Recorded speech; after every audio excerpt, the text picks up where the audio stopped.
Once upon a time, in New York City in 1941, young men with a new scent gathered, sick and tired of the conventional, fixed-style jazz. Once upon a time, in the spaceship Bebop in 2071, bounty hunters gathered. They will live freely without fear of risk. They will create new dreams and films. They will break traditional styles. This work, which becomes a new genre itself, will be called Cowboy Bebop. Cowboys are, put simply, boys with cows. The original Latin vicarius combined vaca, or cow, with arius, or an employer of said cows. This turned into the Portuguese vaquero, which then spread across the Atlantic, getting misheard and misspoke into buckaroo before eventually having the initial Latin term simplified as cow and boy, for a boy who cows. Of course, these linguistic distinctions matter very little compared to the adaptations of the history of these herdsmen, mostly Hispanic or indigenous frontiersmen, into the heroes of the Wild Wild West, portrayed as white gunslingers and lawmen, who were the pistol-wielding protectors of the ideals of American life. This came about as a result of the mythologizing of the American frontier, an idea of a land of untamed wilderness that mirrored the freedom-loving spirit of the American ideals. In the mid-20th century, the typical American experience, at least typical for the demographic that owned a television, was an experience of very little, experiences. People found their way into suburban ruts, with repetition being a big part of the day, so the escapist fantasies of riding a horse into the sunset, surrounded by open plain, was appealing to the homebodies who kept to themselves and immediate area. Further supported by aforementioned freedom, the lifestyle was supposed to embody. Though it's worth reiterating, this was all a myth. The typical cowboy was little more than a temporary, warm body hired to escort cattle through an area, and the Wild West was a place and a time that lasted between the moments where people moved into an area and the railroad companies were able to catch up. They were not gun-toting wanderers with a strong sense of justice, but this was never what was really supposed to be captured. At the end of the day, the cowboy was simply an archetype a few Italian directors thought looked cool, leading to the spaghetti western that captured a generation of Americans by the parts of their psyche that felt as though the good life was not all it was cracked up to be. Bebop is a musical genre created out of a sense of frustration by men who had grown sick of standard styles of jazz music, or rather, what the style of jazz music had become. What was once an expression of freedom, deeply connected to the roots of the blues singers who themselves adapted old plantation folk music, had become stagnant, as audiences enjoyed jazz but didn't understand it. They liked the music, but wanted more broad appeal, basically demanding that it be something slower and easier to dance to, as dance halls were the primary ways in which live music was ever heard at the time. So rather than kowtowing to audience demands, some musicians sped up the songs so fast they could not be danced to, then stylized each performance to include heavy aspects of improvisation to the point where people couldn't fall into the rut of repetition. You could not ask the musician to play the same thing he did last night because last night's song was never written down, not even in the memories of the performers. These songs incorporated the nonsense lyrics of scat, even denying audiences the ability to demand songs by loosely recalling the lyrics. It wasn't as though people wouldn't try this, though. They would approach the stage and drunkenly demand that the bee-boo-bop song from last night be played again, and soon this bebop grew a life and culture and scene of its own, something appreciated for its own merits, rather than something consumable and mass-produced. But the culture of bebop would soon outgrow ideology, with the philosophy of its founding pantheon of musicians being ignored in favor of the style itself. Arguably, this was the point. It was about the music, not the people playing it, and soon this deep love of music became the type of thing that drew people to the medium for decades to come, not out of a sense to entertain others, but to explore parts of themselves. Cowboy Bebop is a show about cowboys in the same sense that old Western movies are movies about cowboys, which is to say, they both have about the same number of cows. Cowboy Bebop is a show about bebop in the sense that bebop as a label is inherently worthless. The entire genre was a rejection of labels and categories, a style of music that existed to be totally new, something no one had done before and could never do again. The fact that there's a label for this sort of thing shows the extent to which that philosophy failed. What can I say? Humans really love to categorize things, even if these things have to have the edges shaved off to fit into the little box made for them. Of course, the inverse can be true as well. Bebop is a style of music, and while Cowboy Bebop certainly defines itself by the jazzy metaphors, the fact of the matter is that anime is not a genre of music. To call a show bebop would be like calling a show hip-hop. That's a music genre, not a television genre. You can't just misuse labels like that. But then again, what is bebop if not a rejection of everyone else's rules? Cowboy Bebop is an anime with violence, suggestive themes, substance abuse, talking dogs, and a really, really good soundtrack that I unfortunately will not be including in this video. This is due to a combination of copyright fears as well as some people using my videos as background noise while I do other things, and I don't want to potentially be overstimulating. You're free to include background music of your own should you choose to do so, and I heartily recommend the obvious choice of using any number of available modal jazz, bebop, or cool jazz playlists on your platform of choice.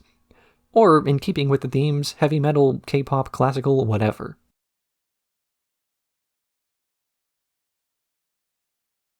Session 1. Asteroid Blues. The episode begins with either a flashback or a flash forward of a violent past life, but we will ignore that for now. The episode begins with a shot of the solar system of the day, large warp gates connecting the various celestial bodies, and a ship called the Bebop flying through them.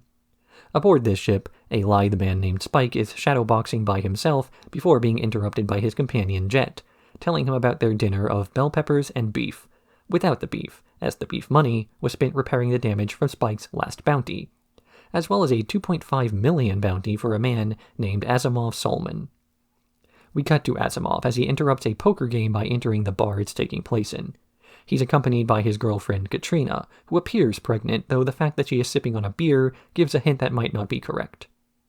Asimov and the bartender speak in code to go to a back room where he shows off a vial of what's called red eye. The bartender asks him to confirm that it's real, and he gladly obliges, taking a spray to the eye as a group of hitmen shoot the place up. Katrina takes cover and shoots back a bit, but it's the supreme reflexes of the red-eyed laden Asimov that takes out most of the men in a bloody rampage. Meanwhile, Spike and Jet split up to hunt down a few clues, with Spike speaking with an acquaintance, Laughing Bull, for advice on where to go next, as Jet enters the remains of the bar in front of the two other Syndicate-associated bounty hunters, who he then ambushes and interrogates for info on their target. He learns that Asimov was running drugs for the Syndicate when he ran off with several vials of this new red eye, with the intention of making a bunch of money, then disappearing. Spike is able to catch up to Asimov while refueling his ship, the Swordfish 2, with the two encountering each other in the bathroom, though a combination of Asimov recovering from the drug and Spike's empty stomach prevents him from apprehending the guy then and there. Maybe this is because Spike didn't want to beat up a guy while he was recovering from something, or because he thought it would be disadvantageous to fight a guy while hungry, or he simply preferred to scout out the man a bit before a later assault. Outside of the restroom, Spike literally bumps into Katrina, and he helps her pick up the dropped items. She catches him trying to walk away with the bit of her food, but seeing that he's already started to eat it, lets him go, something he thanks her for by returning the cigarettes he palmed. They chat a little while longer about Katrina's desire to run away to Mars, where life will be easier, something Spike mentions is only true for the rich. He then reveals that he is a bounty hunter, sent to take her in, but Asimov exits the restroom and strangles him from behind. He's only called off by Katrina begging him to spare Spike's life. As Spike falls to the ground, he manages to grab something out of the man's pocket.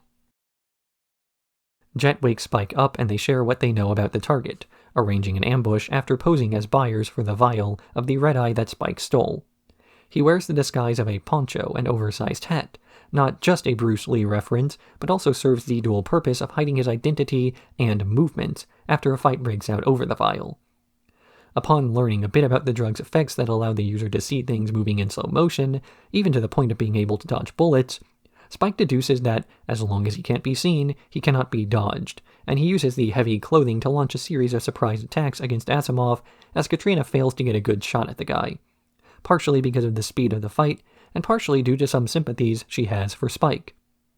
It does not matter though, as Syndicate assassins and bounty hunters blast into the street, shooting aimlessly and forcing Spike into cover to be bailed out by Jet, regardless of the property damage they cause, and the hypocrisy of Jet telling off Spike for this exact thing at the start of the episode.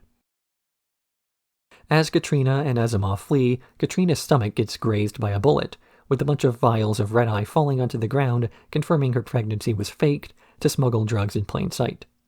They hop into a runabout and begin to fly out of the dome, but the sheer number of police who have arrived to block the exit, the bounty hunters, including Spike behind them, and the fact that Asimov is trying to use his red-eye enhanced senses to break through, causes her to realize the hopelessness of the situation. Not purely because of the low odds of escaping in one piece, but the fact that even if they do make it out, Asimov will have destroyed himself with his substance abuse. So Katrina takes a pistol and fires it at the man piloting the ship, once more attacking the man from a direction where he's not looking. Spike flies by just in time to see the blood splatter before the ship explodes, and the episode ends as it began. Spike is shadowboxing, and Jet cooks up another meal, the same as it always was. Spike has a strange affability to him that disguises his true stoicism, where he at once comes across as a forward individual eager to talk to anybody while never letting his real thoughts shine through. And the best way that this is exemplified in this episode only comes back around on a rewatch. Spike and Julia have a nearly identical relationship to Asimov and Katrina, with the two of them both trying to flee their old life of crime to start over. Of course, Spike already knows that this is impossible, as that life is going to follow him no matter what, and when Katrina learns this as well, she ends up taking the life of her partner personally, a moment that hits a little too close to home when Spike pulls up alongside the two and sees the gruesome result of their escapade. It's this bloodshed that actually causes him to pause, and not the allusion to the bloodshed earlier in the episode. Laughing Bull tells him to his face he will be killed by a woman he's pursuing, and far from this being a near miss, it's actually a metaphorical death. The Spike analog is the one killed, the man in whom he sees a bit of himself. Obviously not a bit he's especially proud of or even afraid of, as his ability to take the guy out in single combat shows that he knows every one of the man's weaknesses because these weaknesses are also his own. Another thing to note about Spike's characterization, though, is the fact that it's not perfectly consistent. Notably, between the original Japanese version and the English dub, there's a difference between his obfuscation of his abilities. The Japanese Spike pretends to be a more absent-minded guy, and speaks with a childlike slowness and relatively silly tone, only switching to the gruff and world-weary anger when he's fighting, or if something gets serious. In the English dub, the one I'll be referencing from here out, he still adopts the same strategy of using this affability to make other people let their guards down before a fight. But the gruffness in his voice remains much more consistent.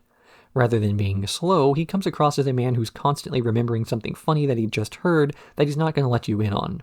It has the same end result, but the downtime in between set pieces has a slightly different tone when Spike greets people.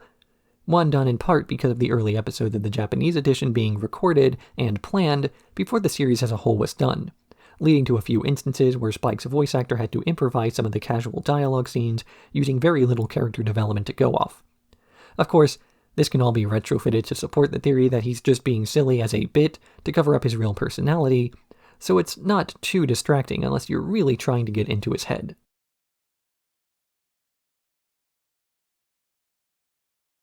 Session 2. Stray Dog Strut. The episode opens on a man in a bathroom, removing bandages from his face before he's surrounded by men in lab coats wielding guns. He kicks the door in, and takes the trio out by hand before grabbing a briefcase and running away. Aboard the Bebop, Spike is watching Big Shot, a newscast for bounty hunters, hosted by the duo of Punch and Judy, that reveals information on the $8 million reward for Abdul Hakim. This is followed up by a contact named Doc giving Spike information of the man's current appearance, post-plastic surgery, in exchange for a cut of the bounty. They then head to a terraformed crater on Mars, where Hakim is currently getting scammed by two men, one of whom accidentally bumps into him, then starts a fight, while the other man uses Hakim's angry reaction of forcing the guy to drink a smushed bug as a distraction to run away with his briefcase. When this guy checks to see what he stole, he hears growling before shutting the case in panic. Spike arrives on Mars in the Swordfish to begin the hunt for Hakim, asking around for information on an underground pet shop where the stolen lab animal might end up. He's able to sweet-talk some information out of a guy by complimenting his taste in weapons, before winding up at the exact right location, where the man from before is attempting to sell his animal, a purebred Welsh corgi, far from the kind of animal one would risk their life for. Upset that he supposedly wasted his time, Spike walks away, only to hear a gunshot from behind him. Hakim has tracked down the dog and robbed it back from the man at the shop, with the ensuing scuffle turning into a chase scene through the Martian streets. Interestingly, this chase subverts a lot of the expectations one would normally have from a protagonist. Hakim effortlessly jumps over obstacles that Spike barrels straight through, while staying one step ahead the whole time, right up until they meet on a bridge, with Spike taunting the guy for risking his life for a dog. But it turns out that this dog was a step ahead of both of the men, having intentionally used Spike as a distraction to jump off a bridge as the two were fighting.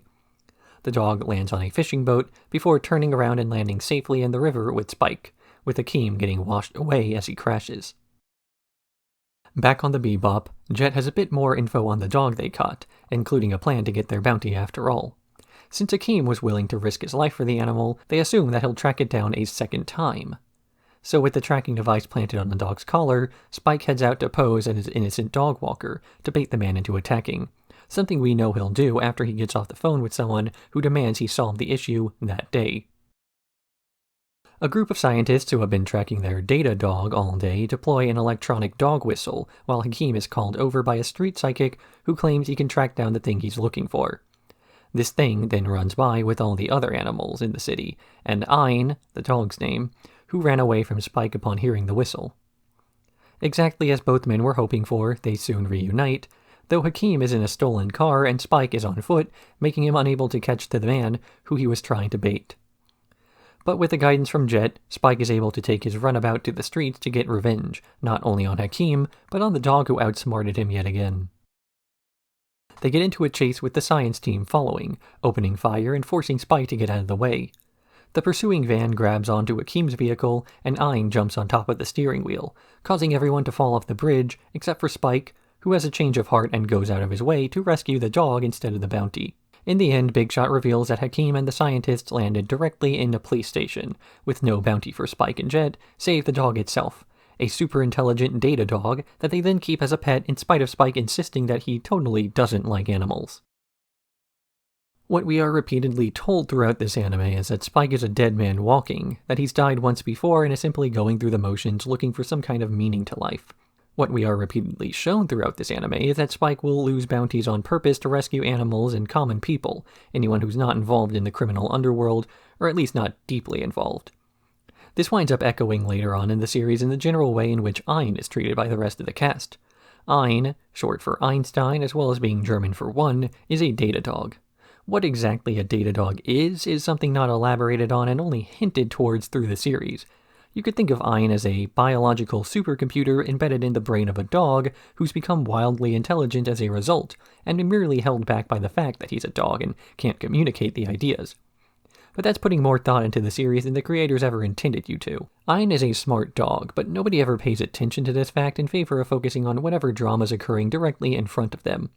As a result, the bad vibes the dog gets that are frequently correct in identifying villains are ignored, while still indicating to the audience what the tone of the scene is meant to be. As far as characters go, putting a defined label on a dog that does not talk is difficult to do, so it's not as though this section is going to be especially long. Ein is part comic relief and part filler character, meant to complete the naming scheme of the cast, Spike having a 5-letter name, Faye having 4, Jet is 3, Ed is 2, and Ein means 1.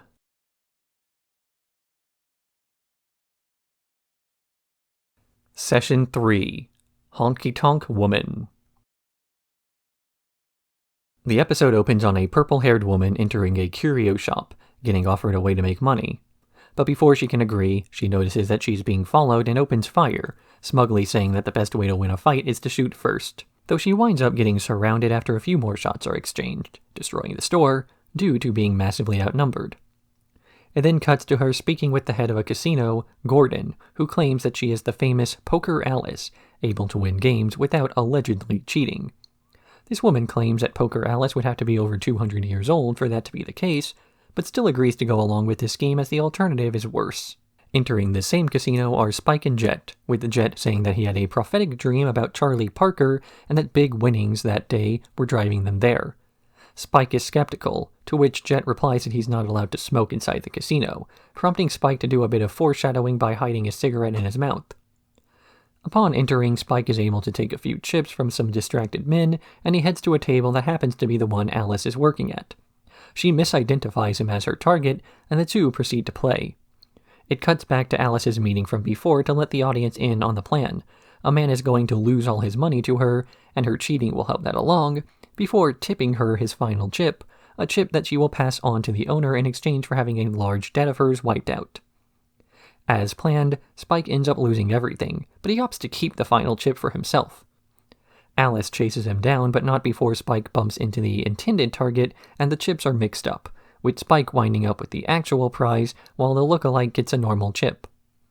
She demands the chip from him a second time, and after calling back to his cigarette trick from earlier by swallowing it, Spike acknowledges that she cheated the whole game, getting the attention of several other patrons, as well as security. One of the guards tries to fight him, getting knocked out in retaliation and attracting even more security to the scuffle. Alice remotely calls her ship over, breaking through the glass of the casino and causing an even bigger incident than the fight between Spike and security, as Jet, hoping to see the fight but growing annoyed that Spike was involved, eventually hops aboard Alice's ship to escape. They all return to the Bebop, where, rather than being grateful for the getaway, Spike and Jet blame her for not allowing them to cash in their earnings, handcuffing her in a stall as they wonder why she wanted that chip so badly in the first place. Jet analyzes it and learns the truth around the same time that the casino owner realizes that he's lost it. The chip is a computer chip, containing the code to a de-encryption program that will allow the owner to hack practically anything. This chip's value, combined with the bounty that Gordon placed on Alice, real name Funny Valentine, convinces them to turn her in. But while she was left alone, she managed to contact Gordon and give him her location for an escape route, and his ship approaches the others, demanding the chip back. Gordon says it's worthless, but Jet reveals the information he learned about before, negotiating a sale of the chip by having Spike head over in a magnetic suit. Gordon orders his men to shoot Spike instead of making the actual exchange, but Spike suspects this and uses the ship's gravitational ring as cover to disappear, striking the other guy from above, deactivating his magnetic suit, and pushing him into space. Gordon opens fire, not at Spike, but at Faye, who picked the lock on her cuffs and took her ship back by blasting out of the Bebop's hangar. She grabs the suitcase full of the money, and flies off as Spike calls Jet for a rescue. He's able to get away just in time for Faye to have redirected one of their missiles back at the ship that shot it, blowing everything up and flying into the horizon with the money, leaving Spike and Jet with a worthless poker chip now that the other side of the encryption is gone. This episode ends with Spike and Jet betting the poker chip at a random casino, not wanting to hold on to an item so coveted by the criminal underworld or to explain to the police how such an illegal item ended up in their possession. Rather than risking it eventually getting them into trouble or falling into the wrong hands and getting the whole world in trouble, they hide it in the best place they can think to, a casino's vault with millions of identical chips. An ironic echo of the scheme to have the device trade hands in the first place, as no one would suspect a single casino chip in a massive casino to be a hot item, basically like Fallout New Vegas. Throughout the episode, we see a steady escalation of the stakes that they're playing for. At first, it's a trip to a casino called the Spaders from Mars, a reference to David Bowie, and far from the only musical reference in the episode, let alone the show, based on a dream that Jet had that they could become rich. Then it's Jet's casino winnings that he's eager to cash in until realizing that Spike's incident makes that impossible. And then it's Faye herself and the bounty associated, before they learn of the much higher amount that the chip itself is worth. And finally, once Faye flees into the horizon, their final scheme is to simply hide the chip somewhere where it can't hurt anybody, the most valuable thing of all being the continued security provided by law and order. At least, that's what they tell themselves. They started off with very little and ended the episode with even less, though the bad guys ended up much worse off. Indeed, seeing how close Spike came to death, he likely has a much greater appreciation for walking away in one piece at all. Of course, it's not as though this was a wake-up call, so much as a reminder. Jet mentions having worked with the police before, and Spike has alluded to having died before, both men clearly on the run from some past life, no different than the way that Faye feigns being a Romani, longing for the open skies to move from place to place. And in this same vein, Faye spends these early episodes alluding to some great debt she has to pay while constantly playing along with whoever's offering her money while also planning an escape route. The fact that we see Spike make this exact plan while exchanging the poker chip, only to flee before even seeing the gun, shows how similarly the two think, It's simply a difference in philosophy that has led them to these identical conclusions. But Faye is hardly special in this regard. Between her and Hakim and Katrina and so many of the other villains yet to be introduced, there's an idea that Spike and Jet aren't really any different than the targets they go after.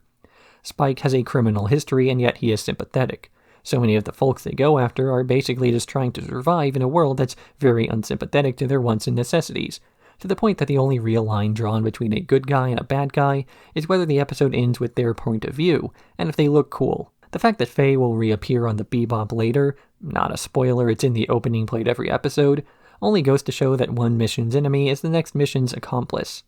Passing a firm moral judgment on any of the crew of the Bebop is basically as useful as passing a moral judgment on a dog, not even a super intelligent one like Einstein.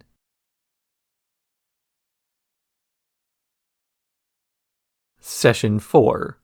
Gateway Shuffle. Faye is adrift in space, out of food and out of fuel, as she tries to ping nearby ships for aid. She fails to get the attention of anyone but a derelict, destroyed cruiser that she enters, only to find a dying man who begs her to send a briefcase to the police. As she is unable to go to the police with the bounties and the debt she's accrued, she decides to open the case herself, only to find a vial inside. At a restaurant near Ganymede, Spike and Jet are checking out their latest bounty, who, like Hakim before, has used plastic surgery to disguise himself. As they stake him out, they discuss sea rat, a delicacy that's become popular lately that their target has ordered. This results in a group nearby overhearing the conversation and donning disguises, sea rat masks, before they approach the bounty and shoot him, his friends, and everyone else in the restaurant before leaving a holographic capsule that declares them as the Space Warriors, who defend the environment from destruction by the hands of humanity. But as they're ducked for cover, Jet's able to piece together in his memory who the woman leading the group is, Twinkle Maria Murdoch, a wanted criminal who leads the aforementioned group. Spike is able to capture her as the rest of the group has entered an elevator and declares his intention to take her back to the ship, though she appears nonchalant about her capture and simply informs the rest of the men, who have been calling her Mom, to go on without her. Aboard the ship, Jet informs Spike of more details of Maria's life alongside the Space Warriors. They used to be a much more well-intentioned group, but after a leadership change, became more like a cult than anything else as they escalated their protest to be more violent. Before they can discuss this further, they hear a distress call made their way by Faye of all people, who they eagerly capture as revenge for their last meeting. But Spike and Jet are frustrated to find out that she gambled away all the money she stole from their exchange last episode, finding only the vial Faye obtained as he struggles to open it up, much to the horror of Maria. Jet then reaches out to a contact on Ganymede to ask about turning in the bounty for the captured eco-terrorist leader, only to learn that the bounty has been completely cancelled. Suspicious of this, he pressures the guy into revealing more information about the incident by threatening to tell others about some drugs he swiped years before, and learns about a virus called Monkey Business that the Space Warriors created that turns anyone exposed to it back into a monkey. They've threatened to release the virus if their demands are not met, including the removal of their leader's bounty. After being liberated, Maria then goes to the Minister of Ganymede and acts annoyed that the bill on sea rat hunting she forced him to pass only limited the extent of the hunting instead of banning it outright. So she shows off the virus by using one of her members as a test dummy, partially to punish the group for allowing a mole into their ranks before, presumably the man Faye found dying. And then she announces her intention to release it anyway. The ISSP chases the eco-terrorist ship into a debris field, only to discover that the ship was empty when they shot it down, used as bait to lure them away from the gateway, a sort of interstellar travel system, as they release their virus in subspace. At this, the bounty is reinstated, so Spike hops into the swordfish to chase them down and shoot the virus out of the skies, as there would be no one left to pay the bounty if it hit the surface. But the missile splits in 3 and he only hits 2 of the payloads. Faye managed to cut herself free and steal a bunch of fuel from the Bebop, calling them and asking if they want her to shoot the final missile out of the air for a large share of the bounty. As they have no other options, they accept, and she manages to shoot the missile, only for it to split into thousands more that zoom past them. The Ganymede government decides to simply close the wormhole regardless of who's inside, turning their mission into a dash to escape before they're trapped permanently in subspace, explained as a gap between dimensions or whatever. The two ships barely make it, leaving the missiles to fly harmlessly as they phase through Faye's ship, something that Spike taunts her for not knowing would happen, giving a bit of a hint as to her origins for not knowing such common knowledge. In the end, it's revealed that after finding out what was in the vial, Spike reverse pickpocketed it back into Maria's pocket, meaning that when their ship was trapped in the gateway and they lost acceleration, it flew out, resulting in the Space Warriors not only being trapped in subspace, but turning into monkeys with their own virus. Faye reboards the Bebop and starts to make herself at home, much to Spike's annoyance and Jet's indifference. It would be a misrepresentation to say that the Bebop crew lacks a moral code, even if at a glance it certainly appears that way at times. This episode does not really support this claim, though, as Spike and Jet prepare to let Twinkle Maria Murdoch go free in spite of the objectively observed fact that she led a group of terrorists in an attack that killed scores of people right in front of them, and that Jet's contact outright stated the police were being pressured into dropping the bounty on her. And so with very little complaining, at least about the release, they do whine they're not getting paid. The two men release their still at large and still very dangerous terrorist into the world, where she immediately turns around and attempts to release several bioweapons into the biosphere of Ganymede. Their stated reason is that they're afraid of being brought up on kidnapping charges, but again, considering the actions of the men up to this point, a fear of police retaliation, especially when their contacts in the police force agree that she's a dangerous individual, isn't really in the cards. I don't think Spike really cares if he annoys a few police officers on a small moon, but apparently he doesn't really mind a mass murderer going free either. He's not getting paid, so why should he get involved? And of course, upholding the letter of the law doesn't matter to these guys based on the simple fact that, as this conversation's going on, they are currently holding Faye as a hostage for the second time in 2 episodes, despite the fact that all she's done is steal money that they stole in the first place. There's an ironic echo in Jet worrying about being brought up on kidnapping charges, while Faye is handcuffed to a ladder right next to him, and it's one that can't be a pure coincidence. That said, it's not as though the narrative itself ever really passes judgment on the characters for this behavior, good guy or otherwise. Jet mentions how the Space Warriors used to do what was, according to him, a lot of good work. Even as a former cop himself who would presumably be in charge of dispersing these protests, the fact that he can come away from that life still believing in the message they send says something about his character. But what speaks much more than his words are his actions. Not just his, but the writing in general tends to care much less about what the characters are saying than what it does about their doings. An environmentalist group willing to kill indiscriminately to save a few animals at a restaurant are given an ironic parting message, having a hologram announce their intentions to a room they believe is full of corpses, meaningless words spoken to an audience of nobody. This is something that's even useless in more plain terms, as it's not as though the hologram that causes Jet to remember Maria and the Space Warriors' identities, but he happens to recall it at around the same time. This was a gag / a bit of exposition done purely for the audience's benefit, and of course the audience isn't going to care about the well-being of a fictional species of rat invented by a terraforming project in the first place.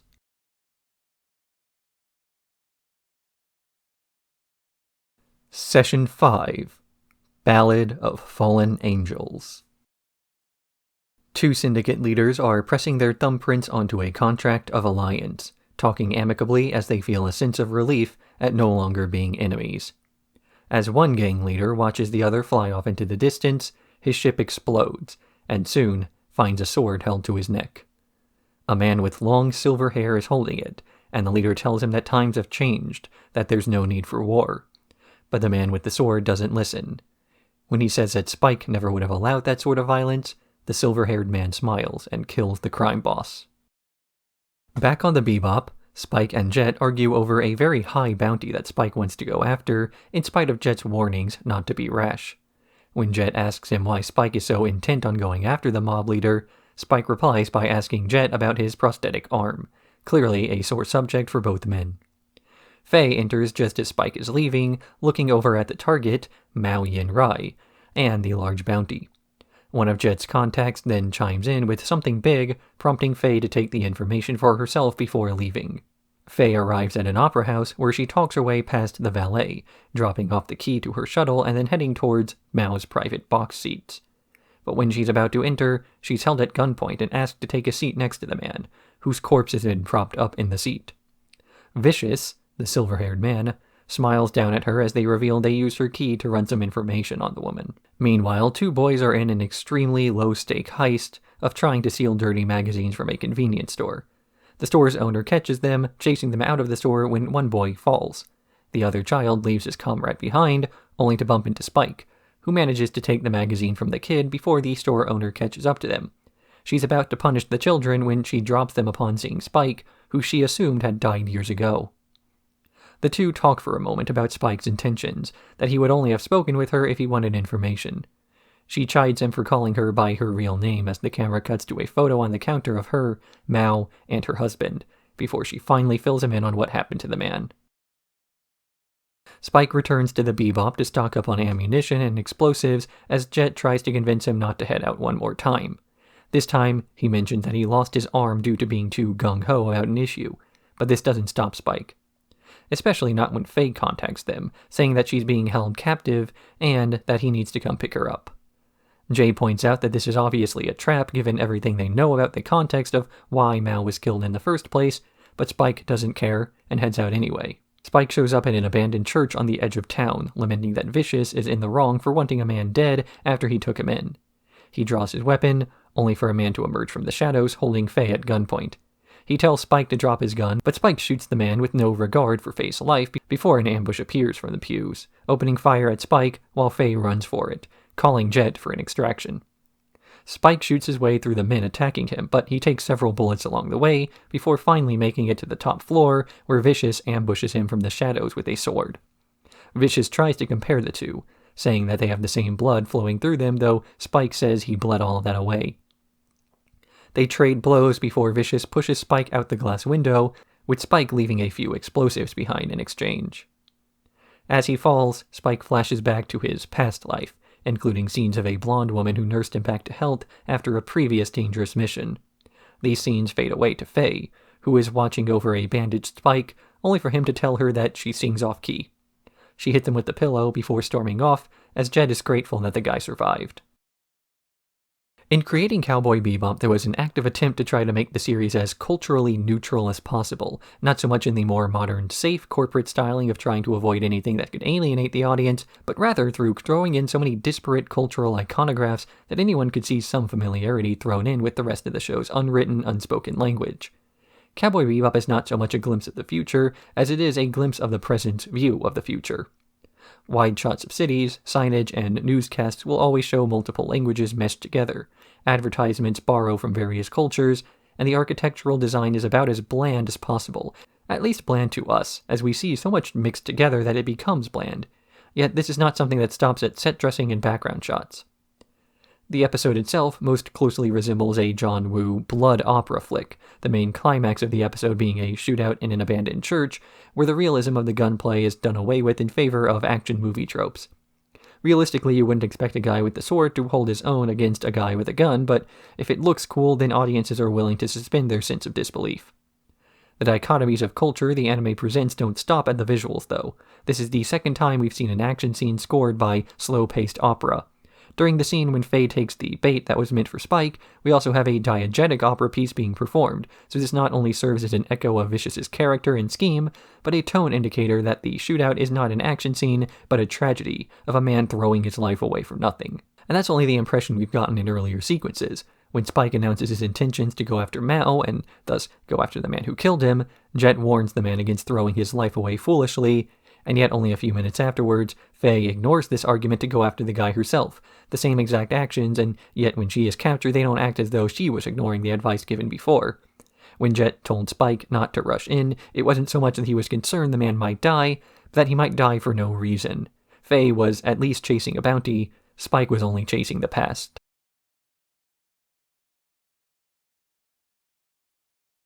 Session 6. Sympathy for the Devil.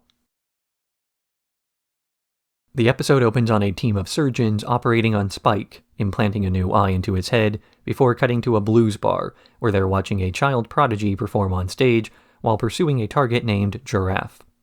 But another bounty hunter named Fatty, an old friend of Jet's, is there pursuing the same target, so Jet greets him like an old friend to distract him as Spike pursues the target on his own. Giraffe is pursuing the performing child, who is accompanied by a wheelchair-bound man, with Spike following close behind. They enter a taxi, prompting Spike to rush to the roof where the swordfish is parked to continue pursuing the target.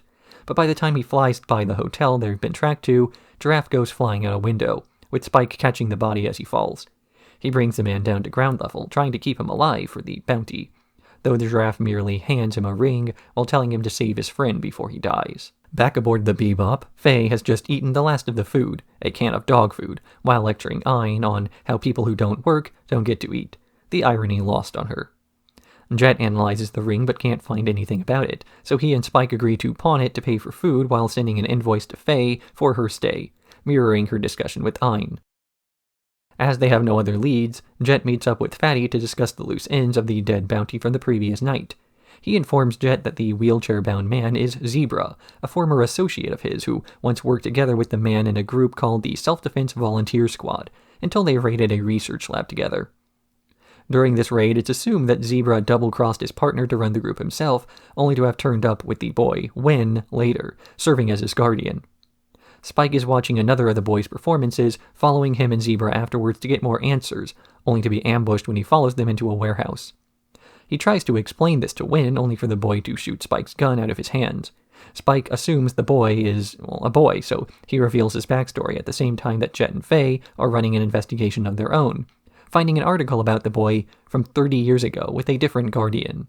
Win was alive before the planet they were on was even inhabited, observing what we will later learn was the Gate Incident, which destroyed his home and left his parents dead, only surviving because they shielded his body with their own. He stopped aging after this event, traveling the world as a child prodigy and using several adults the same way he had been using Zebra, as a faux guardian to sell the child prodigy story.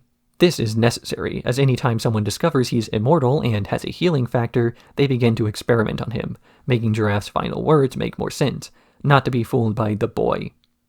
Win asks about the ring, and Spike plays dumb, with Win firing at him as Spike dashes between cover, eventually managing to shoot the boy in the forehead after he dumps his guardian down the stairs to escape. Spike climbs the stairs to find a splatter of blood, but no body. They take Zebra back to the Bebop, where Jet is able to go through his memories, as well as filling in Spike on the remaining details of the story. In these memories, they see Giraffe confronting the duo in the hotel, the events just before Spike caught the guy. Giraffe says the ring will return time to Win, and that he wants his partner back, and then Win shoots him in the chest, knocking him out the window. Jet gives a long sci-fi explanation of how Win's immortality works, but the only real conclusion Spike takes from this is that he needs to shoot the guy with a special bullet, which might cause an explosion killing them both. He catches Win stealing a taxi and driving out of town, shooting him down and crashing the stolen vehicle into a gas station where, predictably, Win walks away unscathed. Spike confronts him, standing his ground as Win misses a few shots before retaliating with one of his own. Win smiles a bit, assuming it was wasted effort, before the childlike Win rapidly starts to age and he falls to his knees. As Win lays dying, he feels a bit grateful to finally have all his past behind him, and he asks Spike if he understands the relief. Spike, who has died once before, says he does not, and he throws the harmonica in the air, reminiscent of the opening to 2001: A Space Odyssey, before shooting it with a finger gun and saying bang. The Gate Incident will get more coverage later in both the series and this retrospective, but for now all you really need to know is about the following. The interplanetary travel system we've seen them using up to this point uses devices called gates, which allow people to travel vast distances in short amounts of time. The first time one of these gates was tested, it exploded, causing vast numbers of casualties and, in the case of Win, a few stranger side effects. It fits into the sci-fi themes of Cowboy Bebop purely because of the aesthetics of screen effects and a bunch of technology-looking thingies sticking out of the various wiry doodads. They could have just as easily said the gates worked by magic and the immortality was caused by magic evil or whatever, and aside from a few issues with tone, nothing else would have changed. Spike even hears and dismisses an explanation as to why Win isn't aging. He waves it away as irrelevant to his future actions, just as the audience will do as well. The science fiction is set dressing to explain the context for what the characters are doing, and getting hung up on it only distracts from the real meaning of the story. That is, the motives of the people involved are informed only partially by the history of the world. We're not going to relate to the big machines or their creation, but the motives of the people constructing them and the effect the technology had on them. Cowboy Bebop is ultimately more about people trying to move on from such an incident, so the fact that it's an interplanetary tragedy and still something that barely gets explained shows a commitment to world building that adds realism by showing restraint. We don't constantly walk around explaining our backstories to random strangers we encounter either. The villains of Cowboy Bebop all have a handful of things in common with one another, all things that are characteristic to Spike himself, and yeah, I'm aware that calling some of these characters villains is just a point of view, much in the same way that calling the main cast the good guys or anything other than protagonist is.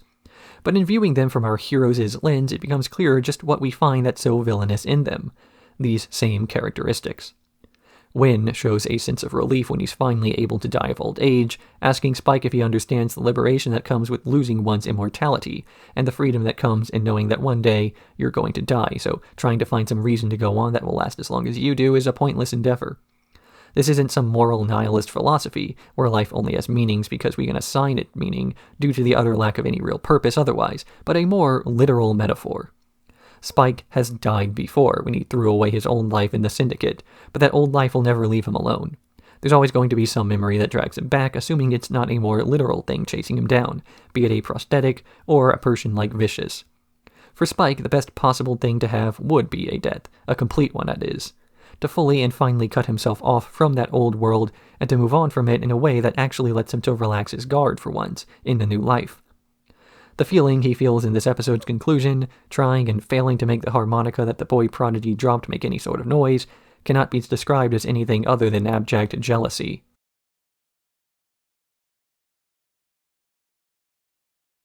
Session 7.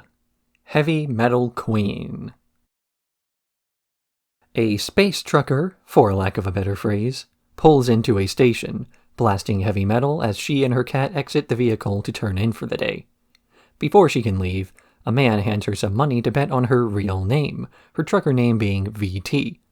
He is wrong, so she adds his money to a stack of bills before entering her usual bar. This bar is absolutely packed by bounty hunters, all on the lookout for a man named Decker who should be in the area. This includes Spike, though he's too busy nursing a hangover to pay attention to any of the gossip going on, including a man bragging about a history working with the bounty hunter known as Terpsichore, whose history is only really explained in the book, of which a single chapter was released. A few of the bounty hunters in her regular bar start to harass the waitress Muriel, so VT tells them off, starting a bar fight. As this fight spilled over to Spike's prairie oyster hangover cure, he gets involved, assisting VT and Muriel before driving the men off. Meanwhile, Faye is at another nearby bar searching for Deckard as well, with the only information she has to go off being the fact that he has a dragon tattoo. She spots a man with something on his chest and holds him at gunpoint, ordering another man nearby to call the police. But the skinny guy nearby actually has the dragon tattoo, the other man was a big eel aficionado, and Faye catches sight of it while he's fleeing. She pursues the guy in her ship, but he runs away for the unloading dock as he tosses some explosives behind him, wrecking Faye's ship. Back at the bar, Spike and VT are bonding over their mutual dislike of bounty hunters, as well as the fact that her husband used to drink the same cocktail Spike was making when Spike learns of the name-guessing game. He's about to try his luck at guessing her real name as well when Jet calls him on the radio, revealing his career to VT and getting told off. He exits the bar to see that the men he beat up earlier got their revenge by trashing his ship, so he and Faye are forced to hitchhike with VT back to the Bebop, something she only agrees to as her cat Zeros has taken a liking to Spike. As they fly over, Faye gives a description of Decker to Spike, though VT's music drowns out the discussion. They are dropped off as Jet complains about the fact that he's going to be the one fixing up their ships, and the two argue a bit about their failure to get the guy. But when VT hears a description about a hit-and-run perp, she recalls that the description matches the truck that Faye told her about before, and puts out a notice to the other truckers to keep an eye out. They end up tracking the guy to an abandoned asteroid mine, and VT makes her way over to make the guy pay up. But Spike and Faye, knowing that he's carrying a load of explosives, try to warn VT about the dangers, though her proximity to the mines blocks their radio signal. So they rush over themselves before Jet can repair their ship's weaponry and catch up to the chase just as they've entered the asteroid. Decker has launched a few explosives at his pursuer, blowing up the walls of the mine and causing a slight collapse which breaks his windows and kills him from depressurization. Worse, the collapsing mines threaten to trap them inside while the unstable explosives left in Decker's cargo hold threaten to blow up the station with them still inside. But Spike comes up with the plan to jettison part of his ship into the collapse, with Faye placing the explosives from the abandoned ship inside to blast their way out. Spike jumps out of his ship, flying through the vacuum of space only for the depressurized air from VT's truck to knock him off course. After correcting with his pistol, he reconnects in time to enter the truck, fly to safety, and make it out before they explode. In the chaos, a locket belonging to VT floats away and Spike catches it, finally making the connection necessary to win the name-guessing game. He tells VT her name is Victoria Terpsichore, the wife of the late bounty hunter, and he wins the whole stack of cash. Though all he takes is the money to pay for his drinks from before, as he tells the trucker to save the rest of the money for her husband. Japanese trucker culture involves dekotora, literally decorated truck, and it's the art form of elaborate DIY paint jobs and the like to make a trucker's livelihood stand out as much as possible. This is something started by fishing trucks in the northern regions of Japan, copying the aesthetics of a popular movie series called Trucker, and has since become a staple of the industry. This is not unique to Japan, also being employed in regions of South Asia, although much of the West does not copy this style, instead preferring to have the trucks more consistently decorated with the logos and designs of the company that owns it, not by choice of the truckers themselves, who have significantly less freedom in how they can customize their career. Its implementation in Cowboy Bebop then borrows, as we have seen before, from whichever part of modern-day culture looks the coolest, Japan winning out over the West. It's not purely the aesthetics of the culture that are adopted, but the general camaraderie of people in the same industry, working in the same conditions, and working in the same places as each other. VT is quickly able to track down Decker by reaching out to the other truckers in the area, the same way that Jet is frequently able to track down info on their targets by reaching out to his old police contacts. Truckers all look out for each other, and despite her initial apprehensions, she sees Spike and Faye looking out for her. Not to get a share of the bounty, but because they're worried that a woman who did a good deed for them might get hurt. This draws a contrast to the bounty hunters at the bar in the beginning of the episode, harassing waitresses and starting fights. Spike from the outset was trying to mind his own business and showed very little similarity to the cowboys around him. Of course, it's not like Victoria didn't know this. After all, her husband was a bounty hunter of some renown. A group of men at the start of the episode were even looking up to a guy for merely alluding to having worked with him before. So it's clear that the main reason she hates bounty hunters is because she's yet to meet one that lives up to the standards of her late husband, the standards that she carried with her into her new career, and the standards that she later saw reflected in the crew of the Bebop.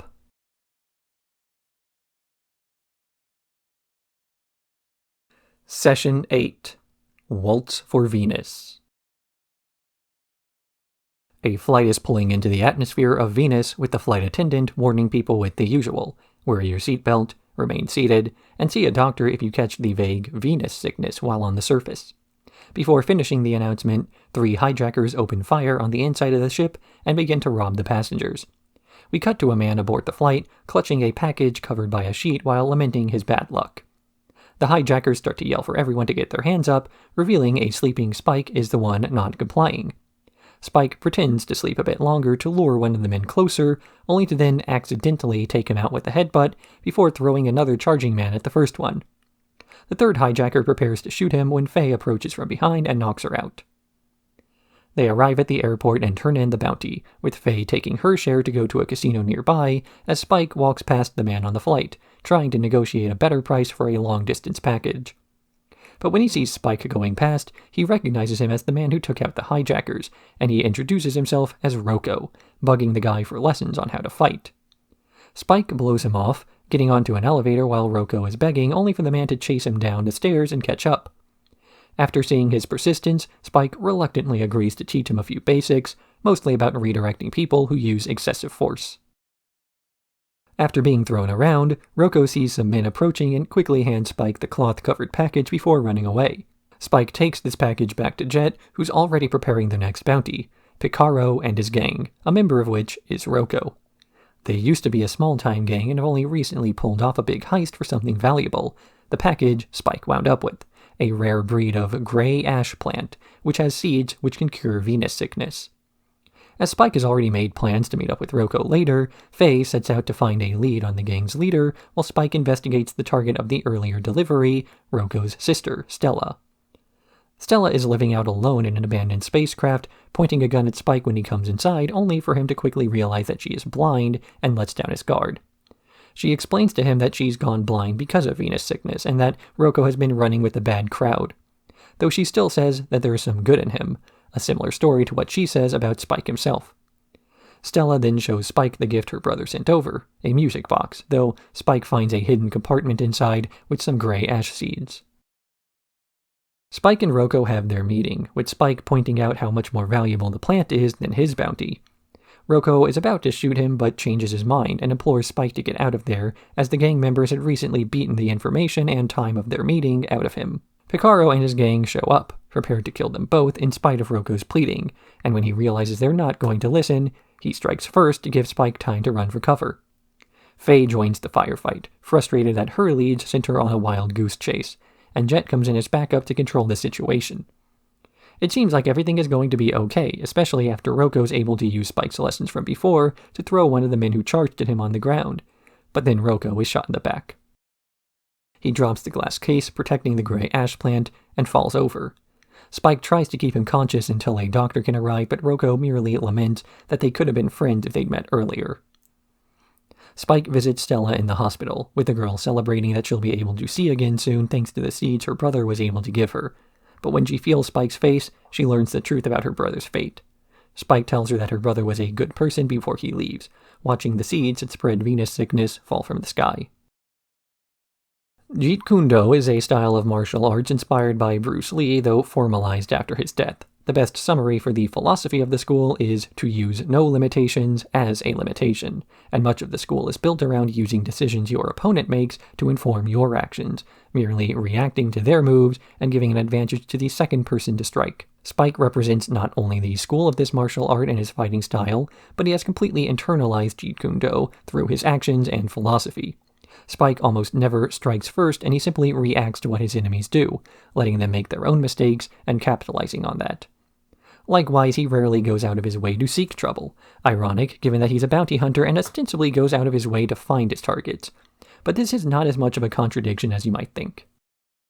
Bounty hunters go after criminals, therefore Spike can tell himself that the people he's trying to arrest are bad guys, and they have it coming anyway.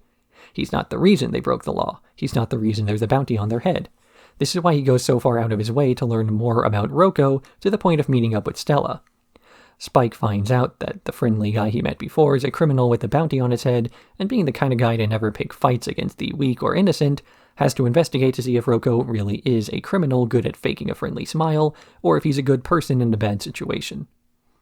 So knowing this one fundamental difference between the good guys and the bad guys, air quotes over all of that, the fact that Rocco was eventually able to learn and then put into practice Spike's lessons on the non-confrontational Jeet Kune Do is a physical representation of the guy's good personality. He's not a bad guy, not purely because he's able to support his sick sister, but because he's even open to learning how not to fight, but to make your opponent fight themselves. Spike, of all people, knows well that a life of crime is not just something for criminals. In fact, it's extremely reductive to categorize people into criminal or non-criminal, as motivations for a person's actions say far more about whether they deserve judgment for them in a vacuum. Sure, not every criminal is going to be the starving man stealing a loaf of bread to feed his family, but recognizing that there are people who do bad things yet would quickly resort to an upstanding lifestyle given the chance is the only way to really save anybody from that world. That Spike himself is one of the people who has left the life of a syndicate member is proof enough that it's possible, though he's always going to have those doubts. If Spike can save a man like Rocco from a life of running with gangs, then there's hope for Spike himself. Of course, the episode doesn't end on so happy a note, so Spike's odds don't seem especially great.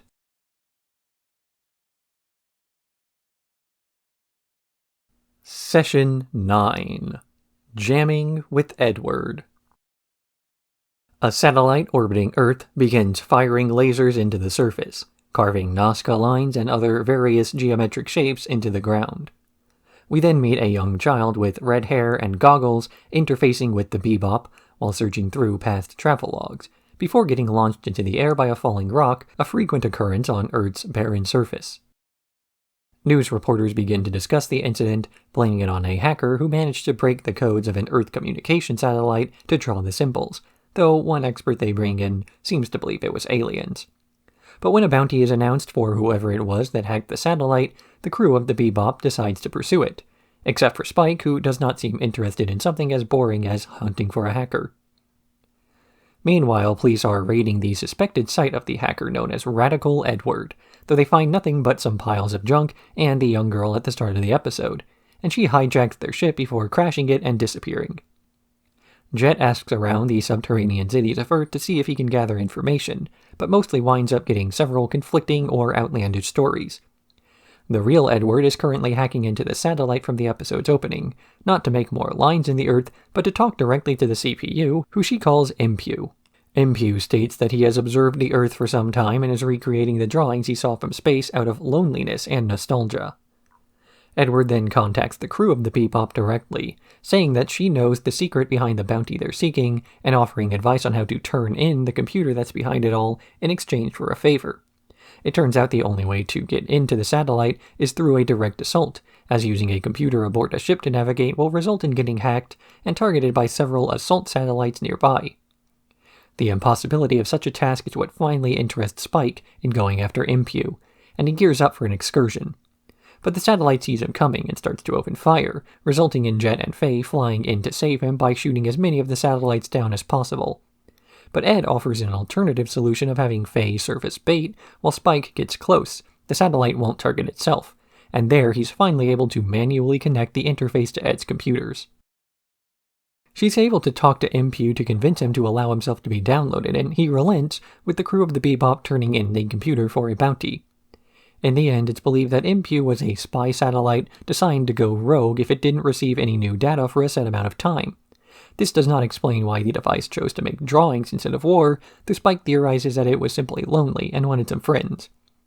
In the end, the favor Ed wanted was to be a crew member aboard the Bebop, hijacking the ship's navigation after Faye tries to convince Jet to balk on the offer. As the new expanded crew flies away, Spike laments that the government has decided they don't legally have to pay out a bounty on a non-biological being, as well as the fact that his ship is now full of animals, bad-tempered women, and a child. More of the setting gets expounded upon during this episode through a newscast, the characters in the show speaking in an as-you-may-know sort of way that normally doesn't appear in the real world. Unless it is, the information isn't actually common knowledge. About 50 years before the show takes place, there was what is known as the Gate Incident, in which a large destructive force blew up part of the moon, and the resulting rocks flew around space before getting dragged into the Earth's atmosphere. These rocks periodically rain down from above, making conditions unlivable on the surface, and requiring people to go deep underground for the sake of survival. In science fiction, there's always a desire by the writers to sit the audience down and explain all the cool lore they thought up, regardless of the relevance to the plot, but it's not like in real life this happens for major events regularly. So Cowboy Bebop gets away with such an on-the-nose newscast by making the fate of the planet Earth, where we, the audience, all live, uncommon knowledge. It's not so much that the Earth was destroyed physically, but the Earth was destroyed culturally as well. People from the more developed parts of the solar system think of Earthlings as weird because they refuse to move on from their home after it was wrecked, ignoring the financial burden that doing so would accrue. The end result of this episode is the conclusion that a spy satellite was lonely and wanted some friends. It's treated as a tongue-in-cheek conclusion, really just Spike saying that they don't know and probably never will. So to accept a childish answer just to satiate curiosity and then move on is the best thing to do. They could get hung up on this sort of mystery for decades and never get any closer to an answer, but that's not a proper way to live your life, constantly looking for the reason behind every little thing that happens. It's not that curiosity is bad per se, just that there's a point where the what-ifs in life distract from the then-whats. So maybe the satellite doesn't really draw some friends, but why should we care what a computer does? A satellite's not a real person, but only because it doesn't fit so many of the labels we put onto people. For the people of Earth, Radical Edward is at once a drag queen, a wise guru, a 3-year-old child, and former basketball star. These descriptions were all physical though, just rumors about what the hacker looked like. None of these answers describes what Ed did or who they were deep down, and these are far more important questions than the superficial definitions of what people are that so many are hung up on. Edward Wong Hao Pepelu Tavruski IV is a character that defies labels, but not necessarily in the way that we expect. Normally, when a person rejects labels, they wind up doing so in a way that reinforces them. Somebody acts weird on purpose, that they can show off how not normal they are. But to be abnormal then requires a knowledge and acceptance of what normalcy means, to accept that there's a correct way to think and act, so you can make an active effort to avoid doing whatever's mainstream. Ed doesn't act weird because she wants to, but because she doesn't care if she's weird or normal or what. There are more important things in life than figuring out how to satellite things, or whether the rest of the solar system thinks living underground is weird, or what Edward looks like.